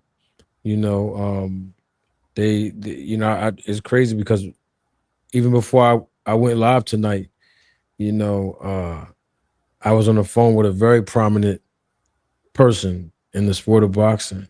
Mm-hmm. And they trying to drag me back into USA boxing again because I was over there and official and judging, refereeing, and they're trying to pull me back in. And it's like, man, you should go. You should try to run and go be the president and blah blah blah and do this and that. So, but we got some good things happening in Philly, man. But I just want to see these guys and ladies, particularly the guys, really step up their level of competition now. I mean, it's time, it's time. 2026, 2027, and I know that is levels in boxing. It's definitely levels in boxing. And you see it in the way the matchmakers produce the cards, right? We see it. You got and I always say this when it comes to promotion, you got your bread and water, right? Your 4 rounds, your 6-round fights. You got your 8 to 10 rounds. You got that. And then you got the actual 4 entree. After the entree is served, 12 rounds. So it's all about who's in there and making sure that the undercards are entertaining too. Can't just throw a card together and be like, well, we're going to package it this way because the main event is good and everybody should pay for it. The 154-pound division is starting to look like or shaping up to be the new 147 pounds a couple of years ago. Mm-hmm. So I'm looking forward to that. I want to acknowledge Eugene. He made a good point. Eugene Johnson in the chat. Shout out to him. He was saying to you, Mr. Greg, don't forget they always seem to price themselves out. Mm-hmm. And that's one of the biggest things we see in boxing all the time. And I think it's just time now. I think we all, and I'm talking about as a community now. When I say we all invested a lot of time anticipating these fights, purchasing these fights on multiple different streaming platforms. Obviously, going to these fights, spending a lot of money in tickets and airfare, food, just travel expenses in general. Some people have to rent a car, some people don't. We really invest, and I'm talking about the boxing community as a fan base, right? Even the media, but I'm not talking about them. I'm talking about giving the fans what we really, really want, converting casuals into hardcore and really fighting each other where we really can say, hey, this is a 50-50 fight. Not 80-20. I mean, yes, when you coming up in the game, you know this, Mr. Greg, you're going to fight lower level competition, right? You're going to have some overmatched opponents. That's the business, and it's always been like that. But at some point, I I don't want to see Shakur Stevenson fight Josh Padley. At some point. Now I know that was a last minute replacement, but don't forget he's the same Shakur Stevenson. And I made this point earlier. He's the same Shakur Stevenson that fought Edwin De Los Santos on a Thursday night in Las Vegas. People forgot about that. That happened a couple of years ago, right? At some point, though, it's time for people to say, you know what?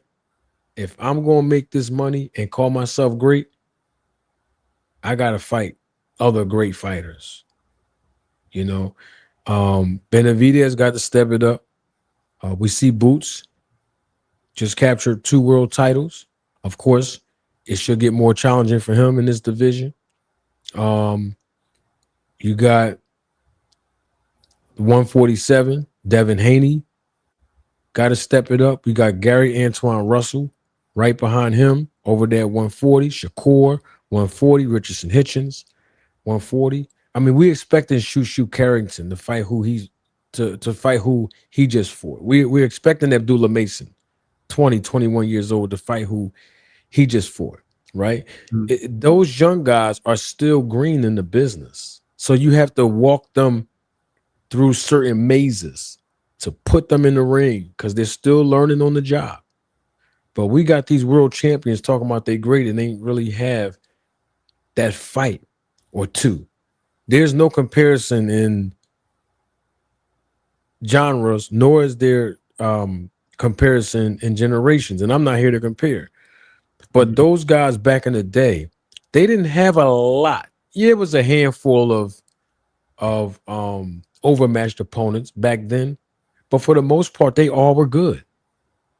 They all were good. I'm talking about 70s, 80s, even the 90s. They all were good. And they all fought each other. Regardless of what their record was. They all fought each other. They, and I'm not saying that back then it was every single fight was killer versus killer versus killer, back to back to back. Of course not. The business is not designed for that. All right. It's all about longevity. But at the same time, when you look at their 5 fights from Ali to Joe Frazier, anybody, Benitez, Aaron Pryor. I mean, you can name any fighter from the 70s, 80s, 90s, all of the greats.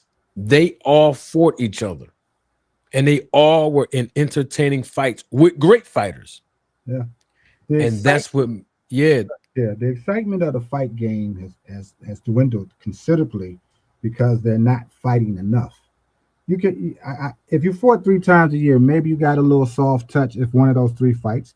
Maybe you got something that was a little challenging, and maybe you got a major one. But it was a mixture of that. So we can accept that, sometimes your mandatory may not have a name and turns out to be very challenging. Or sometimes it's just he's just a little soft, but he was in that position. He got fed to you. But then the next fight, you had who I'm going to fight now is a whole lot better. And then maybe the third fight, this is the big one. I may lose my O or my belt, but you had those challenges consistently. It kept fighters, all of them, sharp. Even the guys Yeah. you didn't know because they would get some fights, it kept them sharp. You're not going to stay sharp if you're only fighting on an average of once every year, or sometimes every 18 months. You're just not going to. So now you got to search for the right fight if you're coming back after 3 years, like Earl has to do. Or you got to Hmm. search for the right fight if you've been away for 18 months, just to make sure that you stay in the sweepstakes, that you don't lose. And that picking and choosing takes forever. The overpricing, as Eugene said, comes into play. Who gonna pay for it? And then do the fans even want to watch it? It doesn't. It doesn't matter who you pick. It matters to us as fight fans whether we want to watch it. And if you make the choice that's a bad one, you deserve the criticism. You can't Hmm. be sensitive that we're saying, why aren't you fighting this guy or that guy? Why are you fighting this guy? You can't do that. You have to accept the fact that if you're not giving fans what they want, even if they pay you still, if they don't like it, they're gonna complain about it. They're gonna talk about you. They're gonna say what they're going to say. And you can't be sensitive about it. And you gotta accept that too. But that's Hmm. what we're getting. We got a watered down version. And most of it is because the fighters aren't fighting enough. I don't know whether it's enough money out there now, even though a lot of guys getting, and I'm happy for them. Don't get me wrong. I love the fact that fighters today are getting some real money. I hate the fact that that real money has somewhat ruined the sport because now you don't want to do as much work to get it. You want to get the good. You want the money to be easier. You've already made the sport easier because you're not fighting that much. You already made it easier because you diluted how long you can fight. You already made it easier because we changed the training techniques or methods to make it safer for you. And so, of course, when somebody comes along and does something spectacular, I mean, because we don't see them fighting enough, sometimes unfairly we get suspicious about them. We're like, who's that over there in that camp? Because everybody knows about the whole thing with Victor and some of the other guys. So that plays a little part too. Because I'm sure there's some guys if they were fighting 3 times a year or 2 times a year even, we would see what they are about. We would Hmm. see how they respond. I mean, if I had to go back to the fights we've already seen just recently, I'm one of those guys who love that. Even though they talk about that one round with Boots and Xander, I love seeing that though. Yeah. Love seeing that we now know because we watched it how Boots responds to a crisis Hmm. because he was in a crisis. And I like knowing that he now knows how he responds to it. And now his corner knows, okay, he got touched up. Good. Don't make those mistakes again. But we saw it in very live. Same thing we had to see, Shushu struggle a little bit. We had to see Abdullah struggle a little bit. That's what, Yep. and see, we were seeing that earlier. I'm glad the younger guys were seeing because that's what we're supposed to see. We're Right. For the young guys. development. So we don't have to ask what happens when he get his chin tapped. We just saw what happened. This is how he responds. We don't know a lot of what would happen to Shakur. I mean, we saw that little fight that he had where he did get touched a tiny bit, but we also heard what he said. He's not going to fight that way again. So Hmm. to me, what that says to me that he's not going to survive if he finds himself. Well, I shouldn't say survive. That's a little harsh. We can still question him. I'll put it that way. If he finds himself with a guy who's a little bit better, who can also touch him, regardless of how skillful he is, because anybody can get touched. Anybody can have themselves having to bite down or say, Hmm. I'm gonna have to throw down with this man. I have to Yep. find out where I'm at. And Yep. we want to see that too. That's what the Yep. fight game is about. We let's be honest. We got all of us got this blood. We are. Yeah, we got that in us. That as Yeah, humans, we want to we see want to see somebody get that. knocked out. Yeah, we want to see it. We're at home jumping up and down, screaming, Yep. get up, hit them, move. We're in the fight as the fight takes place. And that's the excitement of boxing, man. Yes, sir. I, Now I the risk involved in that yeah, is that it only takes one punch yeah. and it only takes one fight and it all can be over. And speaking of that, and it wasn't one punch, it was multiple, but it was one fight in Adrien Broner's situation. And I'm only bringing up Broner because everybody is saying that Tank Davis is the one who made that reference about Adrien Broner through a burner account. Basically this account, and it's on everybody's screen, and we're going to wrap it up in a few minutes, but Tank Davis allegedly has a burner account under the name G Money at Moneyfly Often One on X, formerly known as Twitter. And this is an alleged account that's basically controlled by Tank Davis, and he used this account to say basically whatever he wants, and people really believe that it's him. And this is not the first time people sent me things that G Money, Courtney, and I'm saying G Money because that's the name that's on the post here, has said. But people were saying that's Tank Davis, and people have been saying this for a while. But in that, and I quote, this post says, F him. He's not back. He just faked the people for that week ASS stream. He drunk his career away. If he get back in the ring, he's getting parked. End quote.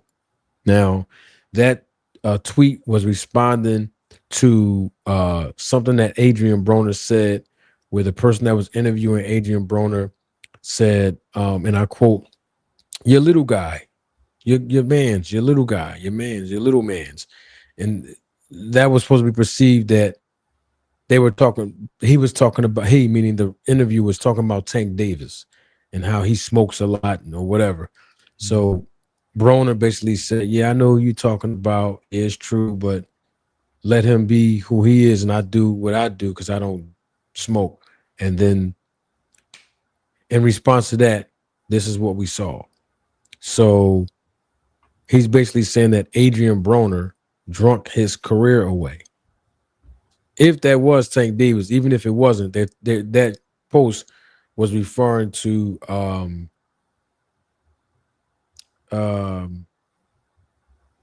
Adrien Broner. And we talked about that one fight. And the last time I saw Adrien Broner in trouble with Blair Cobb, which unfortunately Blair Cobb was also on the snack program when he knocked Adrien Broner down, and he also knocked his teeth out his mouth, literally, in that fight. Once again, the snack program works. But at the same time, Adrien Broner did not look like the old Adrien Broner. And neither did he look like the old Adrien Broner when he got in there with McDonough, which I believe that was the first fight where Adrien Broner got beat up. And I actually think he got beat down in that fight too, because he has not been the same since. I think he got beat up and beat down against McDonough, personally speaking. But that's a to me, that's a prime example of what has happened to a few of the fighters because they got money too soon. And all of the benefits, if you will, that comes with having a great deal of money. Because I mean, Adrien, if you remember, had a whole podcast or streamings or series that he had put on the internet called "It's About the Billions," and he was, carrying on and doing all the crazy things that people, I guess athletes, or guys who get money, they in the street, they at the, they gambling, they chasing women, they getting into dumb stuff. I didn't see in that particular series. You know, I viewed it here and there. It was all about showing off, showing out. And when you get back into the ring, because you do have to fight to keep that big money that you're getting coming, it begins to show up on you. And you can't deny it. I mean, that's what, to me, that's some of the things that happened to Earl. You start getting money, and it's not just you, it's also the people around you. The perception changes.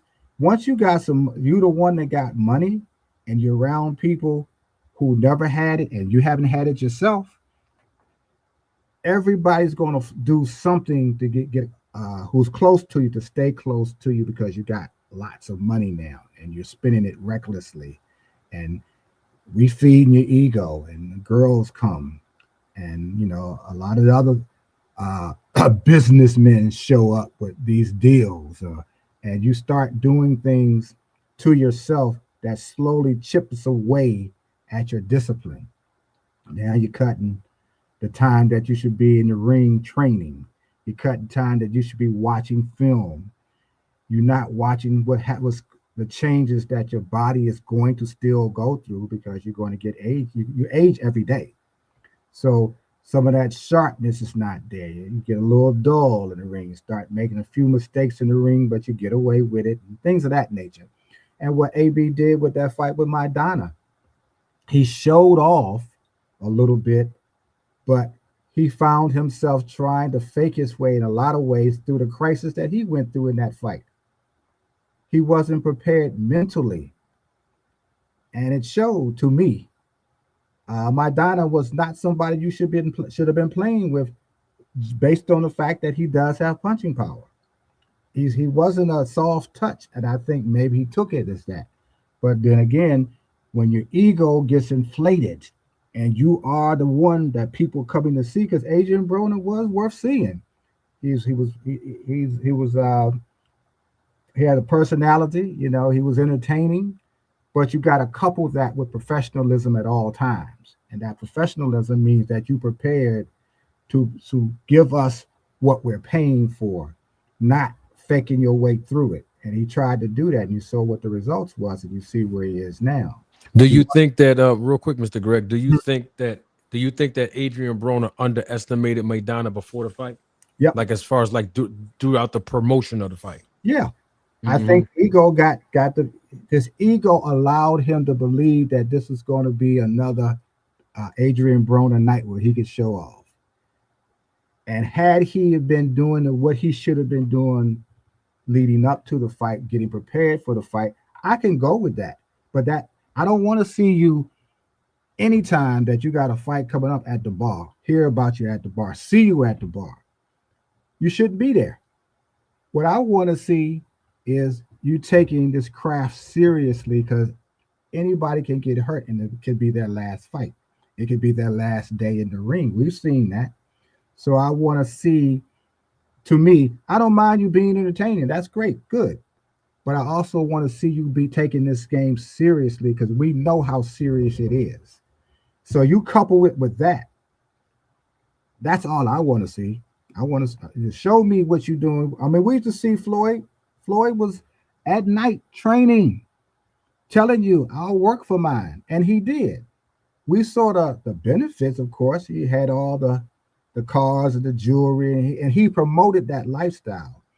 But what nobody was paying attention to, he was also showing you, I'm working to keep getting it. He was doing that at the time, getting up, you know, at 2, 3 o'clock in the morning to run. Stuff like that. That was that to me, that is what made Floyd who he became throughout his career when he was at the top of the game. Yeah, he showed off, and a lot of people got pissed off because he was being who he was being, but that was a character that he created. But he earned that right to be that by the work that he put in. And that's what all these younger guys miss. They want what he achieved. They want what he got. They wanted the lifestyle, but they skipping over the fact that Floyd was putting in work. You cannot be that good. It cannot be that sharp if you're not constantly putting in work, keeping your body fit, keeping your mind sharp. And as good as gifted as he was, he never failed to keep himself sharp. So when he went in the ring, it didn't matter what style he was coming at him with. He was 100% prepared.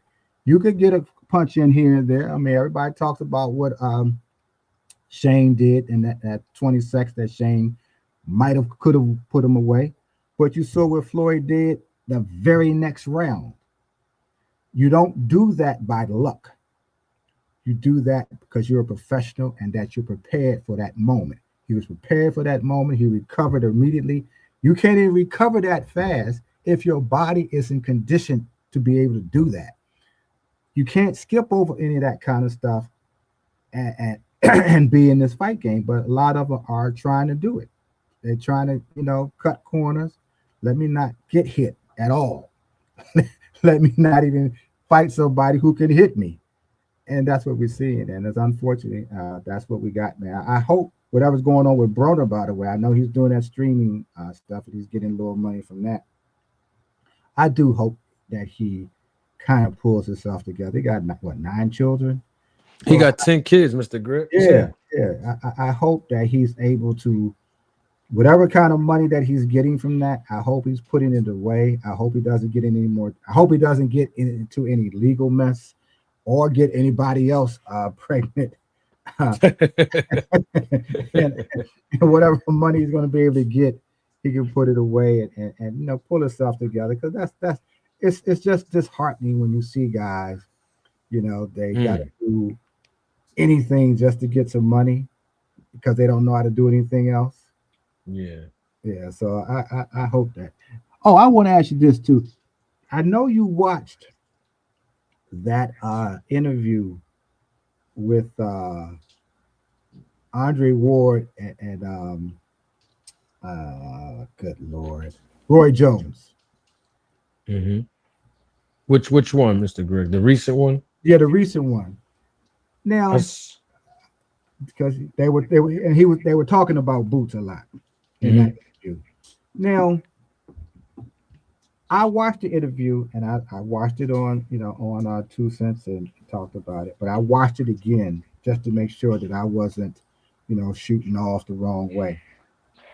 For some reason, Andre seems to have taken that one round, like I said, everybody's talking about that one round, so personally in his criticism of Boots.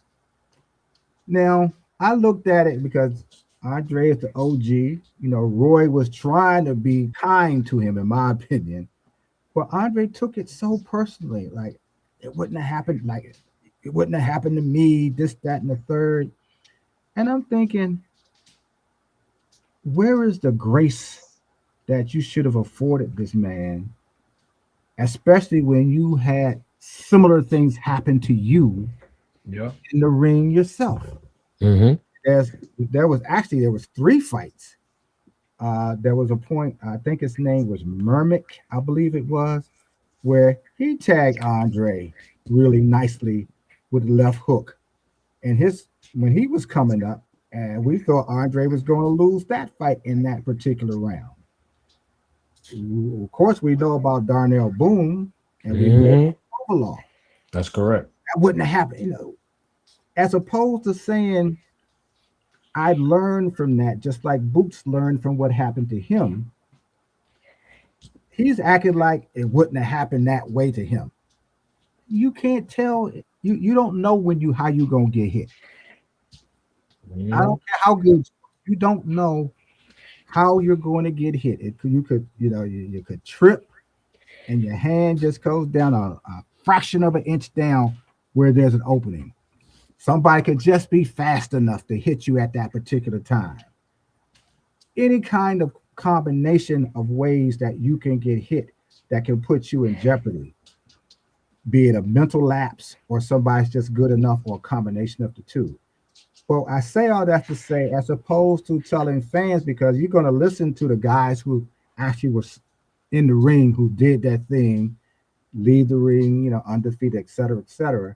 So when you're out here and you're talking, you're giving game, I would have expected for somebody like Andre to talk about what I said earlier, that you need to see where you are in that ring. Now you don't have to go in there and stick your chin out to get hit, but you Mhm. still need to know where you are. And Boots did that. What Andre should have said that. Now, okay, now we see a new dimension to Boots. He got a chin. We don't have to ask uh, how he's going to respond if he gets tagged. But instead, Andre wanted to criticize the young man for getting hit, but never even acknowledged, okay, he that did happen and he responded well.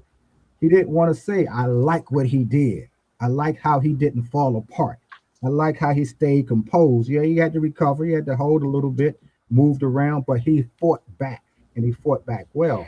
And I didn't see that from Andre. And it goes to tell, it begs the question of, are some of these older guys failing to teach how you're supposed to be in this game because they want to criticize you as opposed to praise you for recovering, praise you for doing what you should do in that ring? And I'm seeing a little bit now. Roy was trying to check him, and he was trying to be kind about it, but Roy should have dropped the hammer on him a little bit and said, "Hold up, you did A, B, C, D, and E too. Give that man some grace because you recovered. Your trainer had to talk you back into the fight with Kovalov. So Mhm. this is what I find disturbing, because we can criticize any fighter, but I think we have to give, and the criticism has to be fair and accurate as well. But I think the older guys who actually have fought need to also be show the grace and praise these guys and say, yeah, I like what you did. And even offer, and I know James Tony is doing that. I think he's doing that with somebody. Get in the come to the gym with some of these guys who's coming up who got this superstar status or trying to get it, and show them a couple of things. You already had your time in the ring. If you love the sport, you see a particular guy that, okay, let me see if he want to spar with me a little bit. Let me see if I can go and talk to him and give him a little game how to move in this sport. I don't see, and that's because I'm not in the boxing gyms like that now. But I don't see enough of that. What I do see is too much criticism, too much talking that is only one sided. And I was just surprised with Andre that he did that, and he wouldn't get off it either. That's the thing. Mhm. He Right. would get off of that 30 seconds to save his soul, and he kept saying, I. Nobody would have got me like that. It wouldn't have been because yes, it. Oh my God! My head started hurting because I wish I could have just been on the screen and said, "Do you remember what happened to you? Do you?" But I don't know, man. It's one of these things now that you just, like I said, it's a soap opera now. Yeah. It's entertaining to see this crazy stuff that's happening, and sometimes it's funny, but I don't know, Marty. So, are you Well, back in the game now? You gonna be on a weekly basis now? What's going on, man? I mean, look, you know me. I'm still. Let me get the mic. Let me get the mic together. Oh yeah, Mr. Greg. I'm outside. I'm outside. I think. Oh, I think. No, I'm not. I'm not outside of my house or the studio. No, I'm just saying. As a saying, Mr. Greg, I'm in the mix. I'm in the mix, man. We gonna get back to, on the weekdays our 3 videos a day. I'm outside. I'm gonna do at least at minimum 2 lives a week. I'm never gonna give my schedule out because I don't have a schedule. right. I have a different strategy I'm using now. The channel shadow ban, so I got to be very creative on how I'm presenting my content. But at the same time, I'm here. I'm back. I'm back. Okay. I'm Good. back. Good. Good. Good. Yeah. Good. But at the same time, Mr. Greg, I take breaks, Mr. Greg, and I'll say this publicly. We late night. I'm about to let everybody go, but some people need to do this. Like seriously, like some people. I'm talking about content creators. Mm-hmm. Like Mm-hmm. it's, to each his own. Right. Some people really need to do this all day, 7 days a week. Like they really need to do this, and I get it. It's their full-time hustle, and Mm-hmm. I get that too. But I have a lot of different things, positive things. I mean, that I have Yeah. going on outside of the sport of boxing, outside of commentating, outside of producing content, right? So I use my time wisely, and I don't take it for granted that that I do have a YouTube channel and I do have an audience, and I do not take it for granted. And I appreciate everything that come with it, the positive and the negative. You know what I'm saying? But yeah, I'm outside. I'm back. Y'all gonna see me more often. I do want to comment real quick before I let everybody go on what you said. And I've been saying this privately for years now, and I might have said it publicly every now and then, but it never ceases to amaze me how the fighters that have done it in the ring at a high level, particularly the ones that have converted themselves into being members of the media or content creators, they're the most critical of active fighters. I don't know if you noticed that, Mr. Greg. Like when you talked about Andre Ward, Timothy Bradley as well, right?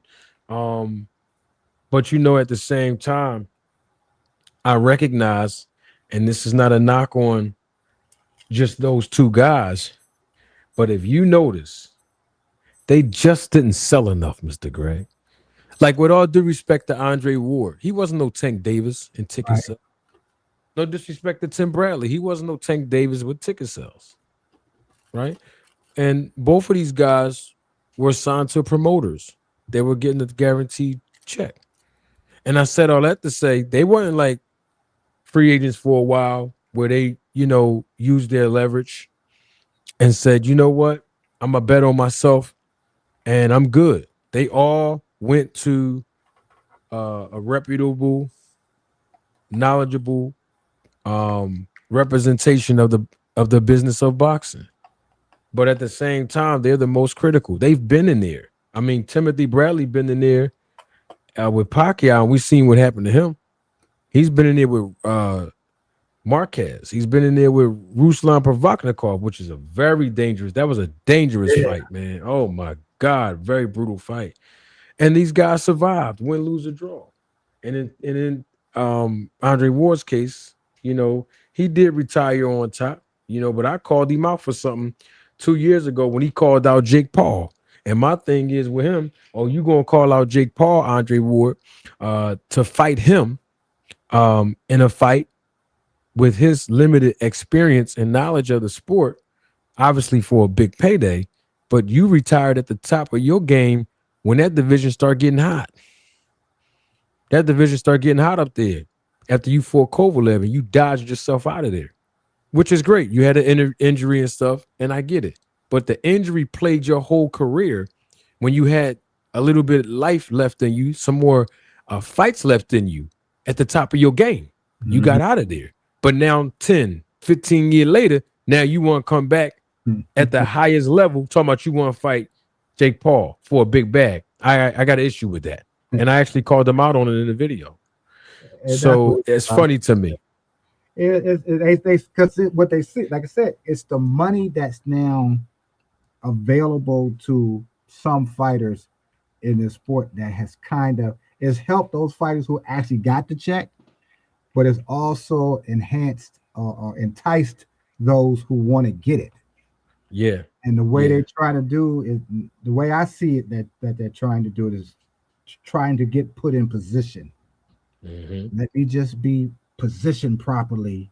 That means I'm gonna have to avoid or not fight certain kind of guys so I can still stay undefeated. Of course, I need to keep talking so people, so I can talk my way into this one big bag. And then guys on the outside, money is coming to them. I mean, these exhibition fights that have made some money with Jake Paul. Andre see it. He's enticed too. He wants some of that because I don't know what Andre's purses were. I don't recall any real promotion or talk or interviews or anything that talked about getting 5 million, getting 8 million, 10 million, that kind of thing. So at particularly, I think Andre's in his 40s now, I believe. I think he a little over 40. Yeah, somewhere that. Well, he wants one of those big bags too. That's now can be possible if somebody wants to see Andre Ward fight. That's the thing. When Andre was fighting, he was getting the same criticism like Shakur. Yeah. That his style was born. People were saying that about him. he wasn't setting the world on fire with his style. Right. I think his claim to fame at that time was he was the only one that had won the gold medal, and it was Yes. a dramatic win. So they used, that particular win from getting the gold medal, Of course. to sport. And you're supposed to do that because That's that's what you're how a supposed lot to of do. fighters came up. Of Ray came up course. that way, and others. Of course. Of But course. then you got to do something more, and he never really did something more because he kept getting kept getting these injuries. Yeah. Then he gets into the lawsuit with Dan Goosen. Goosen. So Yep. Joe Goosen brother. yeah, Mm-hmm. so you had all of that, but it still wasn't fighting. Now, yes, he did win the Super Six. That was the Yes, he did. Yes, but he look, did. but the Super Six drug on so darn long that Yeah. it stopped being exciting. Yep. And I have to say this because I wasn't even going to bring it up, but since you brought up the Super Six, don't forget. And you were here in the beginning when I talked about this. When I say the beginning, I'm not talking about the beginning of this broadcast. Mm-hmm. I'm talking about in the beginning when I brought Snack up and Victor Mm-hmm. Conti on this channel. Right. Don't let me leave this part out. Yes, he did win the Super Six, and kudos to Andre Ward. And I always liked Andre Ward, and I actually projected him to win until he was supposed to get in there with Andre Durrell. I thought that was a 50-50 fight back then. But don't forget, Andre Ward called Victor Conti and joined the Snack program, and he defeated Mikkel Kessler to win the Super Six tournament. Figured I'd let the people that's new to this channel know that part. And so the difference with him and all the other Snack fighters, Andre Ward told Victor Conti that he wanted to keep it a secret. Yeah. I put this out there already, Right. I remember. He wanted to keep this a secret, his relationship with Victor. Victor had just came home from jail. Right. Andre Ward was Victor Conti's first client coming out of jail, entering into boxing.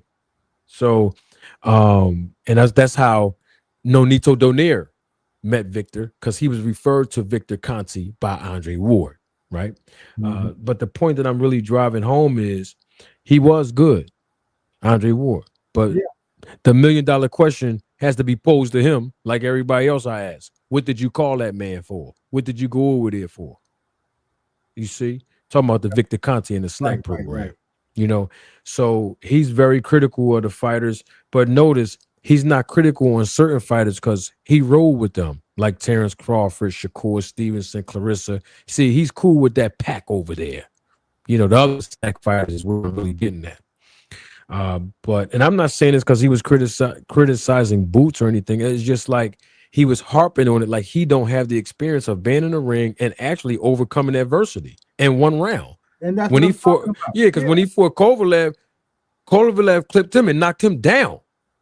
And so did Darnell Boone. And so did Boone. And Boone hurt him. wasn't supposed to be as good as Andre at that period. Yep. Now I get it when he was fighting a guy named Mirabek. I'm sure I'm saying the name. Oh, that's right, back in the day. Yeah, I know what you're talking about. Yeah, he clipped but him the too. fact of the matter is, at least the commentating of that particular fight, I recall them saying, "No, this is something a young fighter has to learn." That's exactly right. That's exactly right what they said. This is something a young fighter has to learn because there was a belief that Andre couldn't, didn't have a chin, couldn't survive a hook, that kind of thing. And you need that criticism is legit. What do you do once that happens to you? That's where the praise comes from. If you do what you're supposed to do, you show that you have it inside you. And that's what I think Andre, having had the experience, should have then given that same kind of praise in his assessment of the fight. That's all I'm saying. Yeah, totally agree. Chasing the bag. Okay, you want to get a multi-million-dollar fight. I don't know what if Jake Paul had even wanted to fight Andre, what he would have offered. But the bottom line is whatever he would have offered Andre in terms of the millions, Andre would have taken. Of course he would have. Because he was hollering for it, which makes you believe, okay, these guys, they want to get some of this money that's out there. I mean, Roy, had to fight with Tyson. Roy got his bag. Andre wasn't in that position to have one of those kind of fights that Roy had, an exhibition fight, like say with Tyson. Mm-hmm. So, there could be a little bit of envy. That's Uh, possible. that's possible. I don't know Absolutely. if it's that way, but it's sure possible. The, based on the fact that you asked for one of those fights as well. Exactly. So I get it. I mean, I might if I thought I could get a fight with Jake Paul at my advanced age. Hey, Jake, I think I got at least 3 rounds in me. I'm back to Hmm. shadow boxing again. I know Hmm. I'm 70 now, but Oh yeah.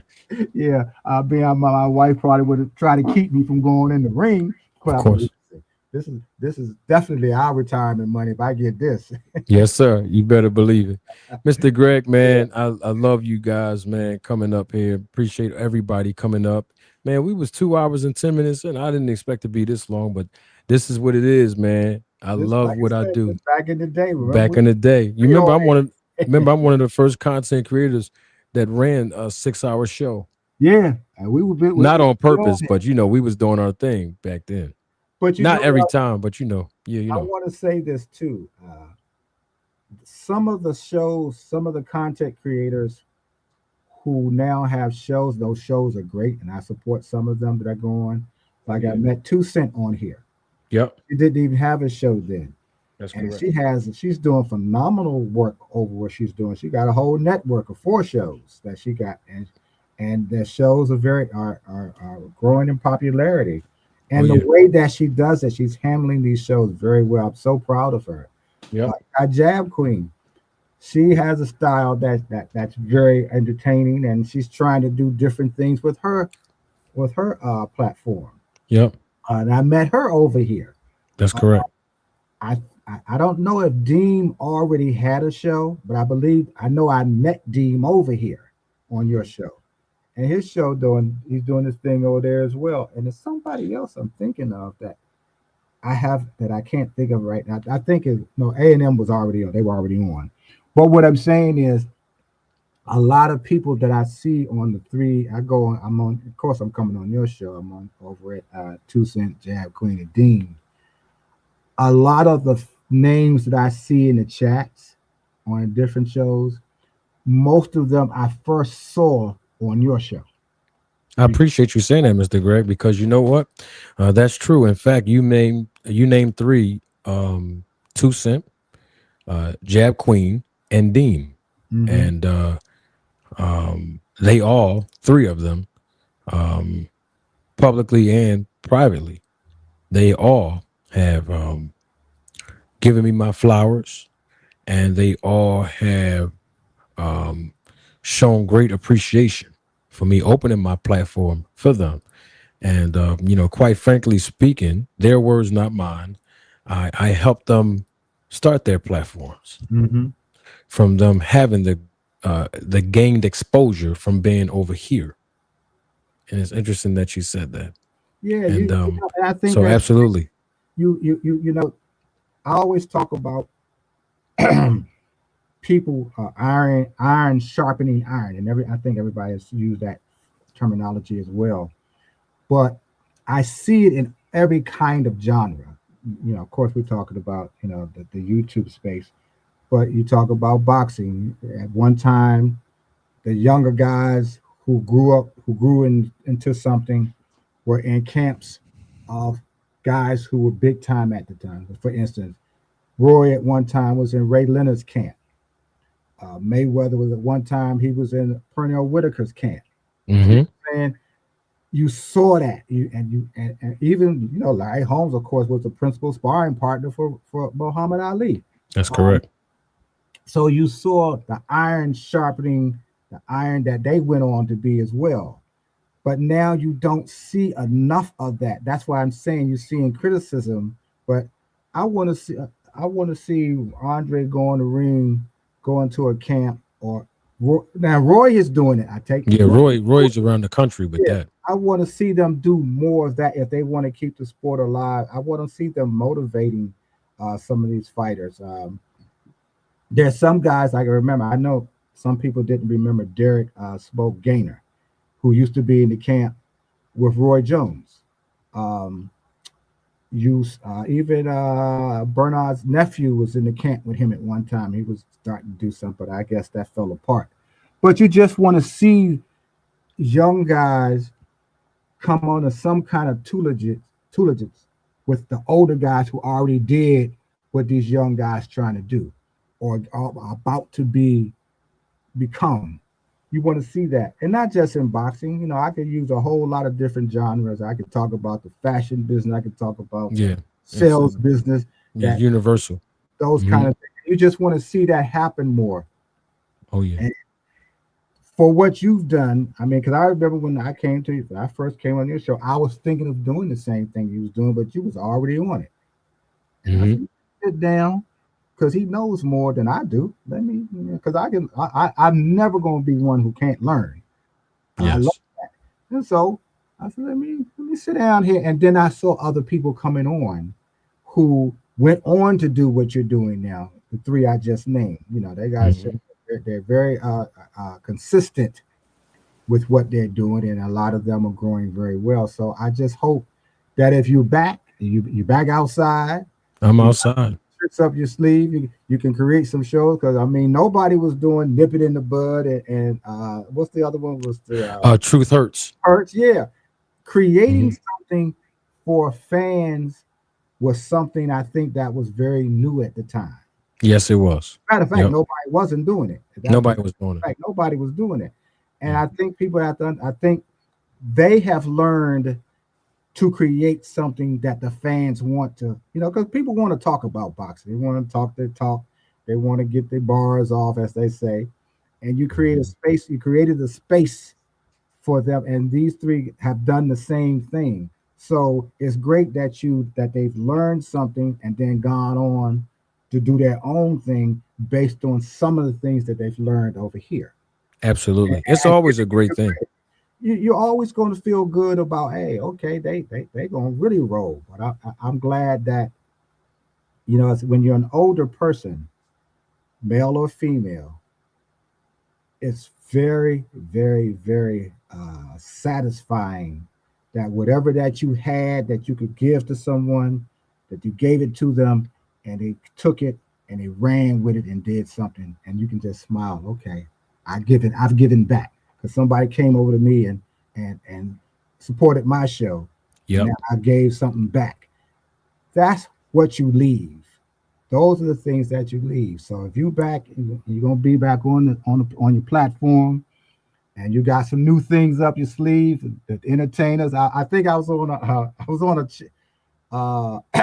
one of your chats or whatever you want to call it, and somebody didn't understand your style. I think you might have saw it, and I was telling them this has been his style since he started. Yes. Yeah.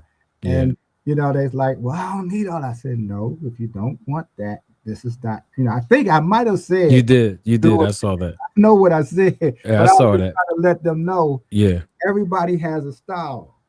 And we wouldn't have known much about to the degree that everybody now knows, say this, when we talk about the snack program and Victor Conte and how much you really actually knew if you hadn't been talking about it. Now everybody's talking about it. Everybody's trying to, and remember I used to tell you a lot of people were even when you first started were trying to imitate roll the tape. Need answers. All my slogans, right? Put the slogans out there, and imitation is a form of flattery, form right? of flattery. Absolutely. But you have to acknowledge that. Hey, I learned this from over here. Shout out to that man Marty. That's I'm using some of his stuff because I know y'all like it. So allow me to to do it as well. So anyway, and I give them credit when they repeat what I say. And that's why I was saying earlier, even I was being entertaining earlier. I'm never offended. I mean, I know that I've set so many different trends and became a trailblazer on these YouTube streets, as they call it, in the boxing community. Not just my slogans that are very catchy and my catchphrases, but also my creativity, thinking outside the box and then becoming the box. Remember my 4 characters. Yeah. that I Oh, yeah. created. Yeah. The promoter, the preacher, the professor, and even the prosecutor. Now, a lot of people do not know this, but I first gave birth to 3 out of 4 of those characters on Knockout Boxing channel Mhm. when he invited me up to debate the guy Terrence Best Videos. And that's the only debate that I've ever done intentionally, by the way. Uh-huh. Intentionally on YouTube. Over there on Knockout Boxing channel. Because he had 3 rounds, I don't know if he still do the debate stuff, but you had 3 rounds, round 1, round 2, and round 3. So I developed each character in those different rounds. Wasn't that the same show that 2 Cent went on and she won, and then they took the win from her? Oh no, no. I went on there back in like 2020. Maybe that was the beginning of 2023 or something. It was many couple years ago. Yeah, I know Yeah. she was on somebody's show that they did. That she was. No, no, no. I think that was on Knockout Show. What you're talking about, 2 cents. But I'm talking about when I Oh first no, went no. I over there and I I I did thought the. you were just. Oh, I was just saying, was that the same? Was that the same yes, the same platform? platform. Yeah. That's correct. That's correct. Yup, yup, yup. And Snack, of course, and um, the list goes on and on. Truth Hurts for Errol Spence fans. I've done. Boxing the Business. I had Dion come up. We did 3 episodes, right? Right. And I'm in the process of revamping that and bringing that back out too.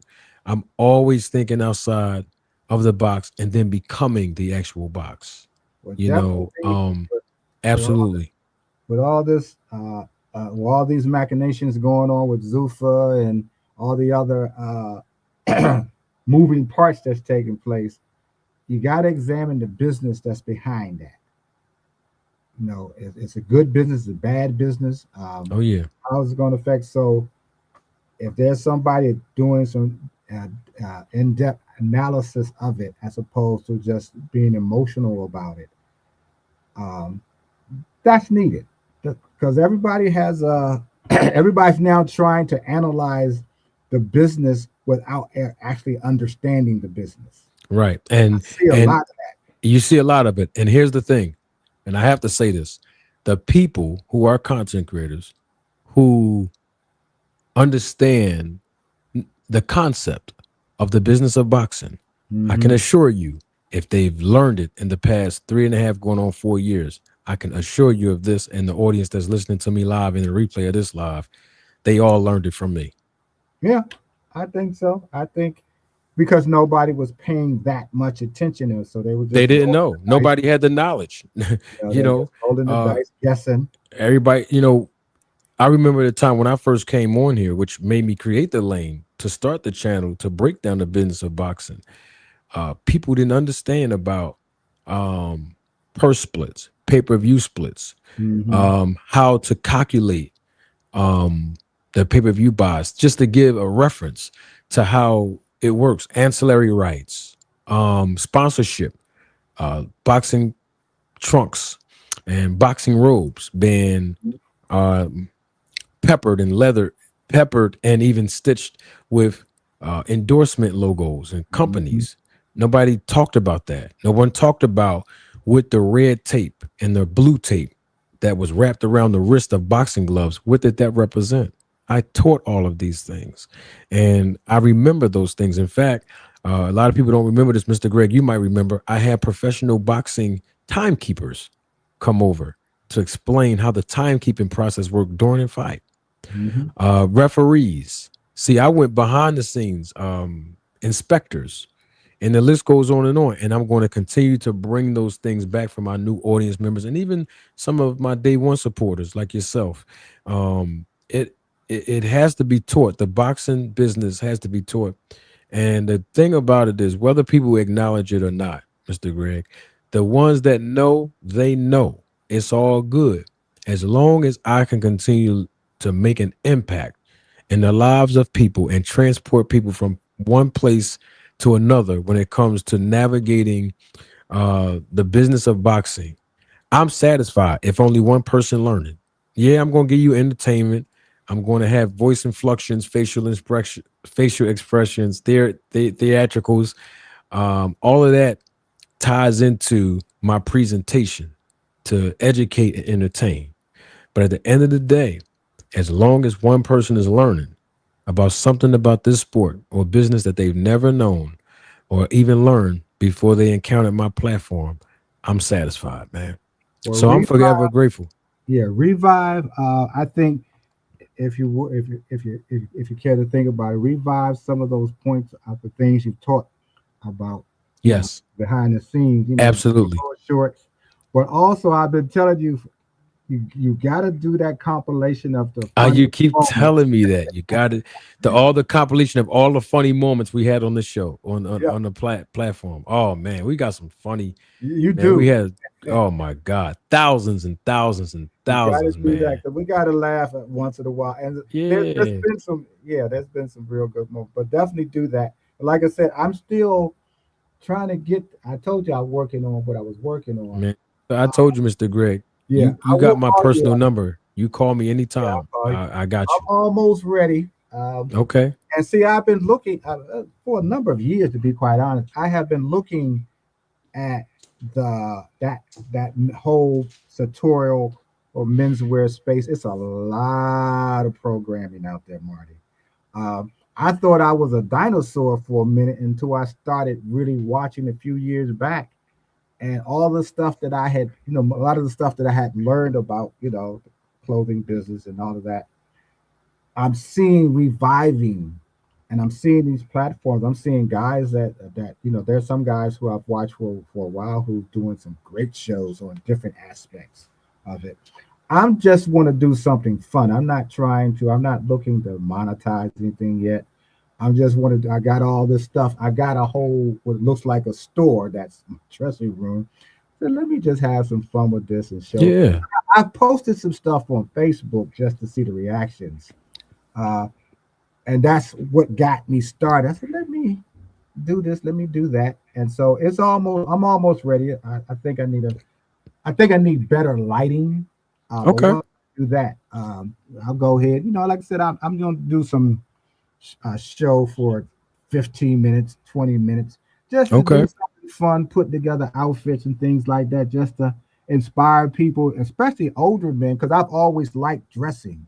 I've Yeah. always understood it. I've always been very much into it. But as you get older, you don't go out as much, although we are pretty active, but I'm not like 5 days a week like I once was when I was younger.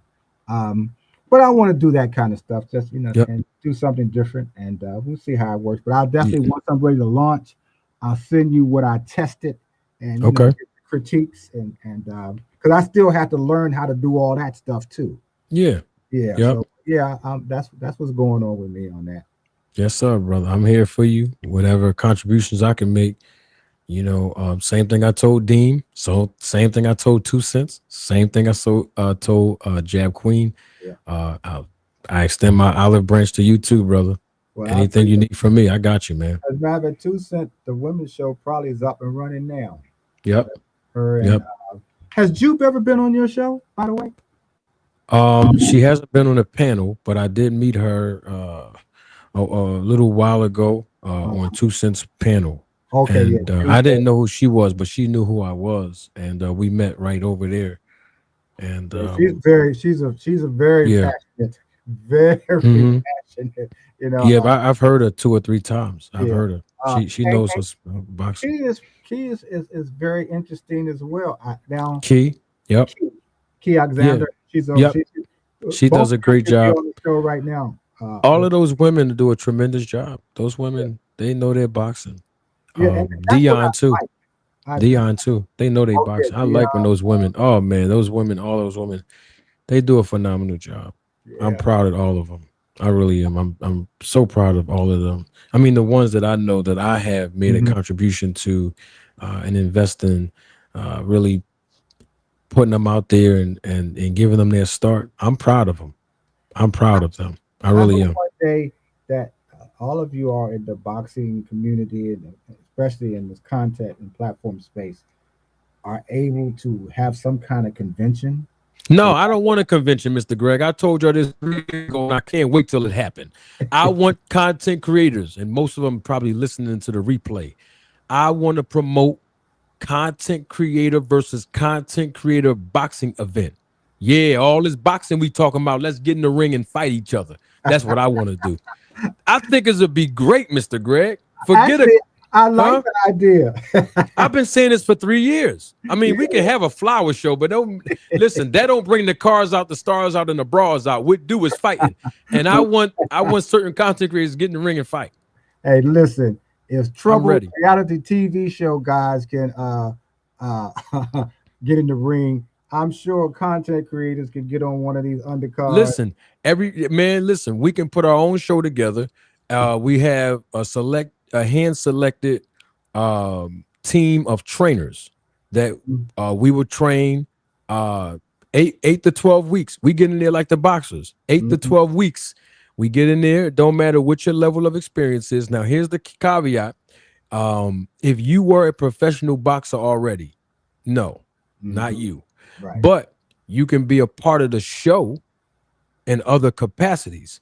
But content creators on the amateur boxing level, all this talking we be doing about boxers and about boxing, oh, it's time to get in there.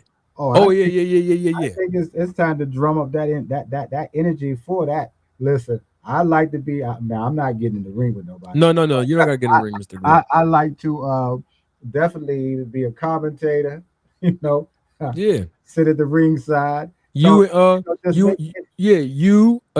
KQKC, the singing OG. Both of y'all two guys commentate, man. Good time with that, man. Yeah, because he has his style and you have yours. You know what I mean? And then we can slide in a content creator that have a different perspective, or a professional boxer to be the analyst. You know what I mean? We got 3 of y'all, and I say everybody else get in the ring and fight. Yeah, that's what I say. 3 rounds, man. Amateur boxing style.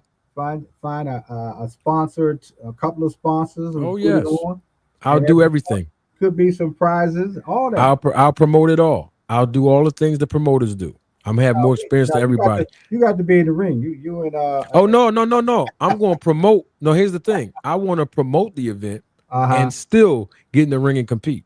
Okay, yeah, good. No, absolutely. Absolutely. You know who we want to see. Who y'all want to see? Say his name. Say his name, Mr. Greg. Say his name. You and Bluebird.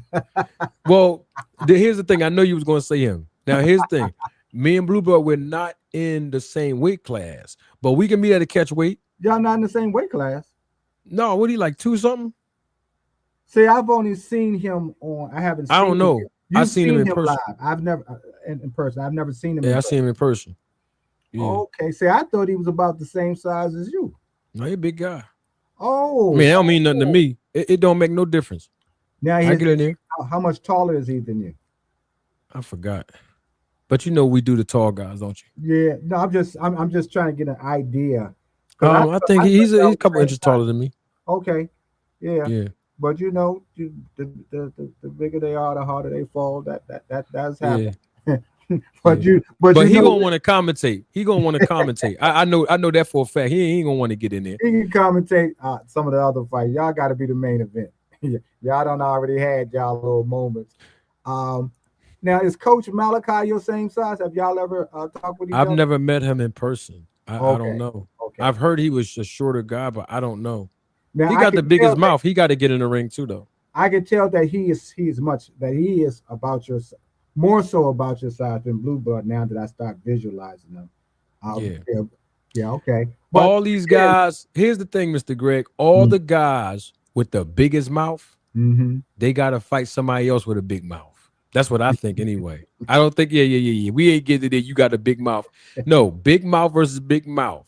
You talk a lot. You get emotional. We gonna match you up with the same, keep that same energy, and it's all in fun. You know what I mean? Yeah. Because it's 3 rounds, amateur style boxing. I have, a lot of experience in refereeing and officiating and judging amateur fights.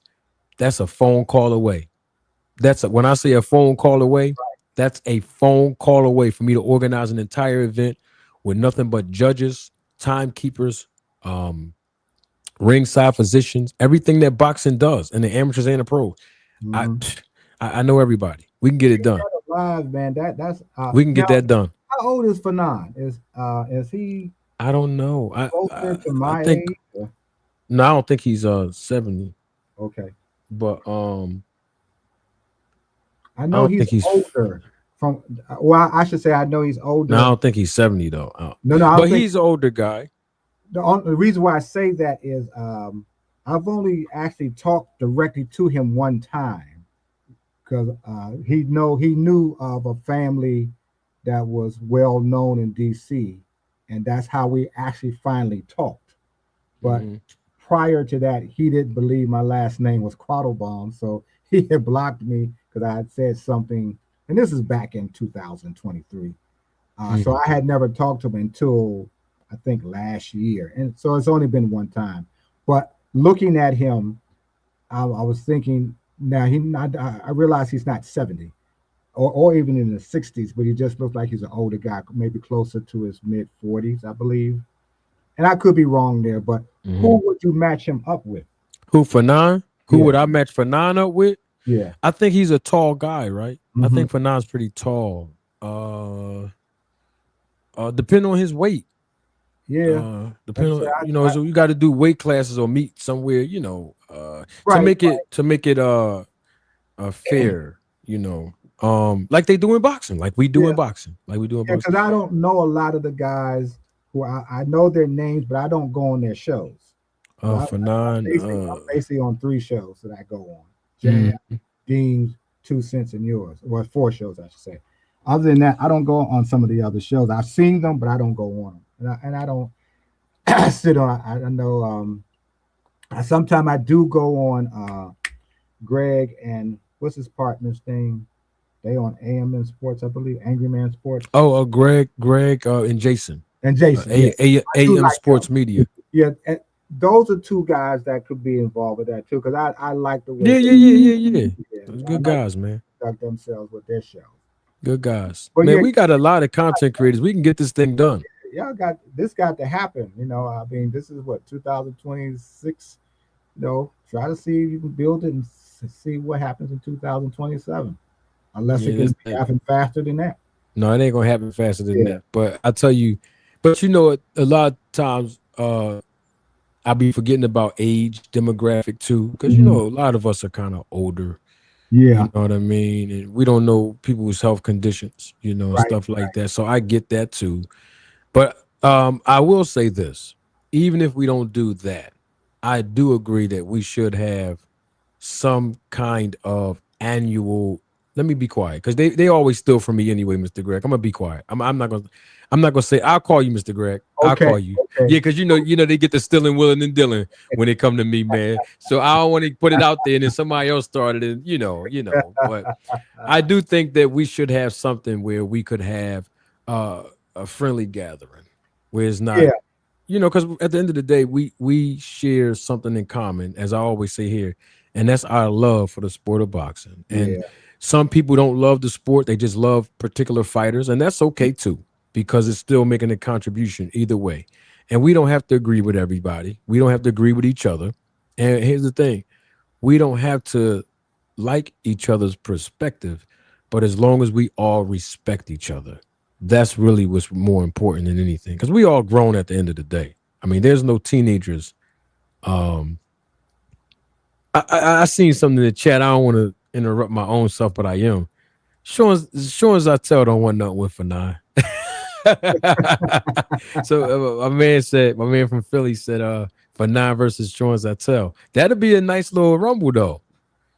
Cause I think Sean Zartel, he's tall too though. Not saying it got to be height Mhm. generated, but that'd be yay. Sean Zartel for nine. What about it? I fight Hey, Sean Zartel too. I mean, I fight anybody. I mean, it don't make no difference to me. But um my thing is, me personally, um I would have to do a lot of stretching. I have some back issues, Mr. Greg. tell me about it. I know what that I got is. some I was in a car accident some years and years ago. No, not recently. Some years Okay. ago. No, I Yeah, understand. I understand it because I yeah, told you, there's pins in my back right now. yeah. So, So I know what you. that's why when people see me doing my live, if you see me doing a live, you know, I always have a pillow, right, to Mm-hmm. support my lower back. Yeah. But I mean, I ain't making no excuses. I'm still getting back in the ring, even if I got to get on snack myself. Hey, well, you know, I was Hey, ordering. hey. And I'm talking about the product. Let me be clear, because you know there's a difference between the product and the program. Yeah, I'm talking about the product. listen, if I could have got on the program, I'd have done that too. But you know, the product has been good for me. I had to stop shadow boxing for a minute, not because I got injured, but because I had also I had hurt my knee for a minute. You know, I didn't break anything, but like Hmm. I was careless, and I was like, I had to break out one of my little fancy canes for a couple of weeks. Yeah, yeah, it happens. Yes, sir. It happens. But you Yes, sir. know, I had no problem with it. As a matter of fact, I'm looking at this particular picture I'm using, and it was at where in the picture you can see we at the Spy Museum at a black tie event, and behind you see a Aston Martin. If you look at the picture, Oh, you yes, see it. yes. Well, that particular evening, me being nosy, and you know, I shouldn't say, but being curious. That's when I hurt my knee. As a matter of fact, Mm. I had I didn't think the pole that was you can't see it, that was behind the car. I thought it was just a metal cylinder. Mm. So I want just messing around, and I should have been paying attention. Man, I banged my knee against that pole. That pole didn't move, Mm. but my knee did. Yeah, no doubt. So that's what that's how I said, okay, well, you need to be careful Yep. watching yourself, because you know, again, I don't care how many vitamins and push-ups and sit-ups and all that you're doing, you still got an older body. Yep. Yes, sir. Hey, Mr. Greg, real quick, and I'll let y'all go. Okay. Did you see what Fist of Fury 215 said is on your screen? Did you see You that? got to find the vote Victor left behind. Man, let me tell you something. If I get my hands on what Shakur and them got, and Terrence Crawford and Clarissa Shields, I get my hands on that vault, brother. Oh, I get my hands on that. Now, I don't know if Shannon Sharp's still taking a little bit. I'm gonna leave that alone. But if I get my because hey, Mr. Greg, I don't know if you've seen it. I'm gonna leave you with this, because I don't know if you've seen it before you came on. If you look at your screen, remember I super chatted Shannon Sharp. Yeah, I remember that. You remember that a couple years ago? Uh-huh. Yeah, I asked him about what he called Victor Conti for. Why did he join that program? Yeah, when he was on the Broncos team. If I find that vault, because you know Victor left something in the stash. If I get that, woo, I get a Hey. piece of that. Wait a minute. Well, send Therapeutic use exemption, here I come. send that super chat to because I heard Band Up say that. Send that super chat to him again. Yep. I mean, if he's gonna argue with a 22-year-old, With Shakur? yeah, then I'm sure he can answer a more intelligent question from somebody else. Right, and he can't get mad at me because Shakur used the word steroid to him. I didn't. Shakur said those steroids won't help you. Yeah, you on steroids. He said them steroids won't help. Shakur said that, so he can't get mad at me. You know. But man, appreciate you coming up, Mr. Greg. Man, thank you very much, man. Keep that particular idea going, man, because you know I'm gonna bring it up to you till you get it started. Absolutely, you got it, Mr. Greg. Thank you. All and right, look, we're going to part out together, Mr. Greg. Okay. Man, look, we rocked out 2 hours and 43 minutes. I have not done this in a long time. But I'm glad everybody came out. The ones that stuck with me, the ones that jumped in to the live real quick and got off. I support y'all and I appreciate y'all time too. I appreciate everyone that's watching the replay of this live. Please feel free to subscribe, join the channel. Become a member of the Roll the Tape family. You know, shout out to everybody that have learned something about the sport and the business of boxing that you did not know before you encountered my platform over the past going on 4 years in the next couple of months. Over 3.5 million views. I appreciate everything and everyone. positive feedback, negative feedback. I embrace all of it. I appreciate it. And I never take any of this content creation for granted. I have a better understanding as time progresses of my calling and responsibility that the Lord have placed on me in my life as far as my purpose, but also even in content creation, the influence that I have and the impact that I've made thus far and moving forward. I appreciate it. Thank y'all so much. I appreciate y'all. Thank you for joining, Mr. Greg. D-Rock came up, and anybody that wanted to join the platform that changed your mind, I appreciate it. When we come back, click that link, and we're going to talk about some boxing. You know what? I'm doing way too much talking. Don't take my word for it. Y'all know my slogan, right?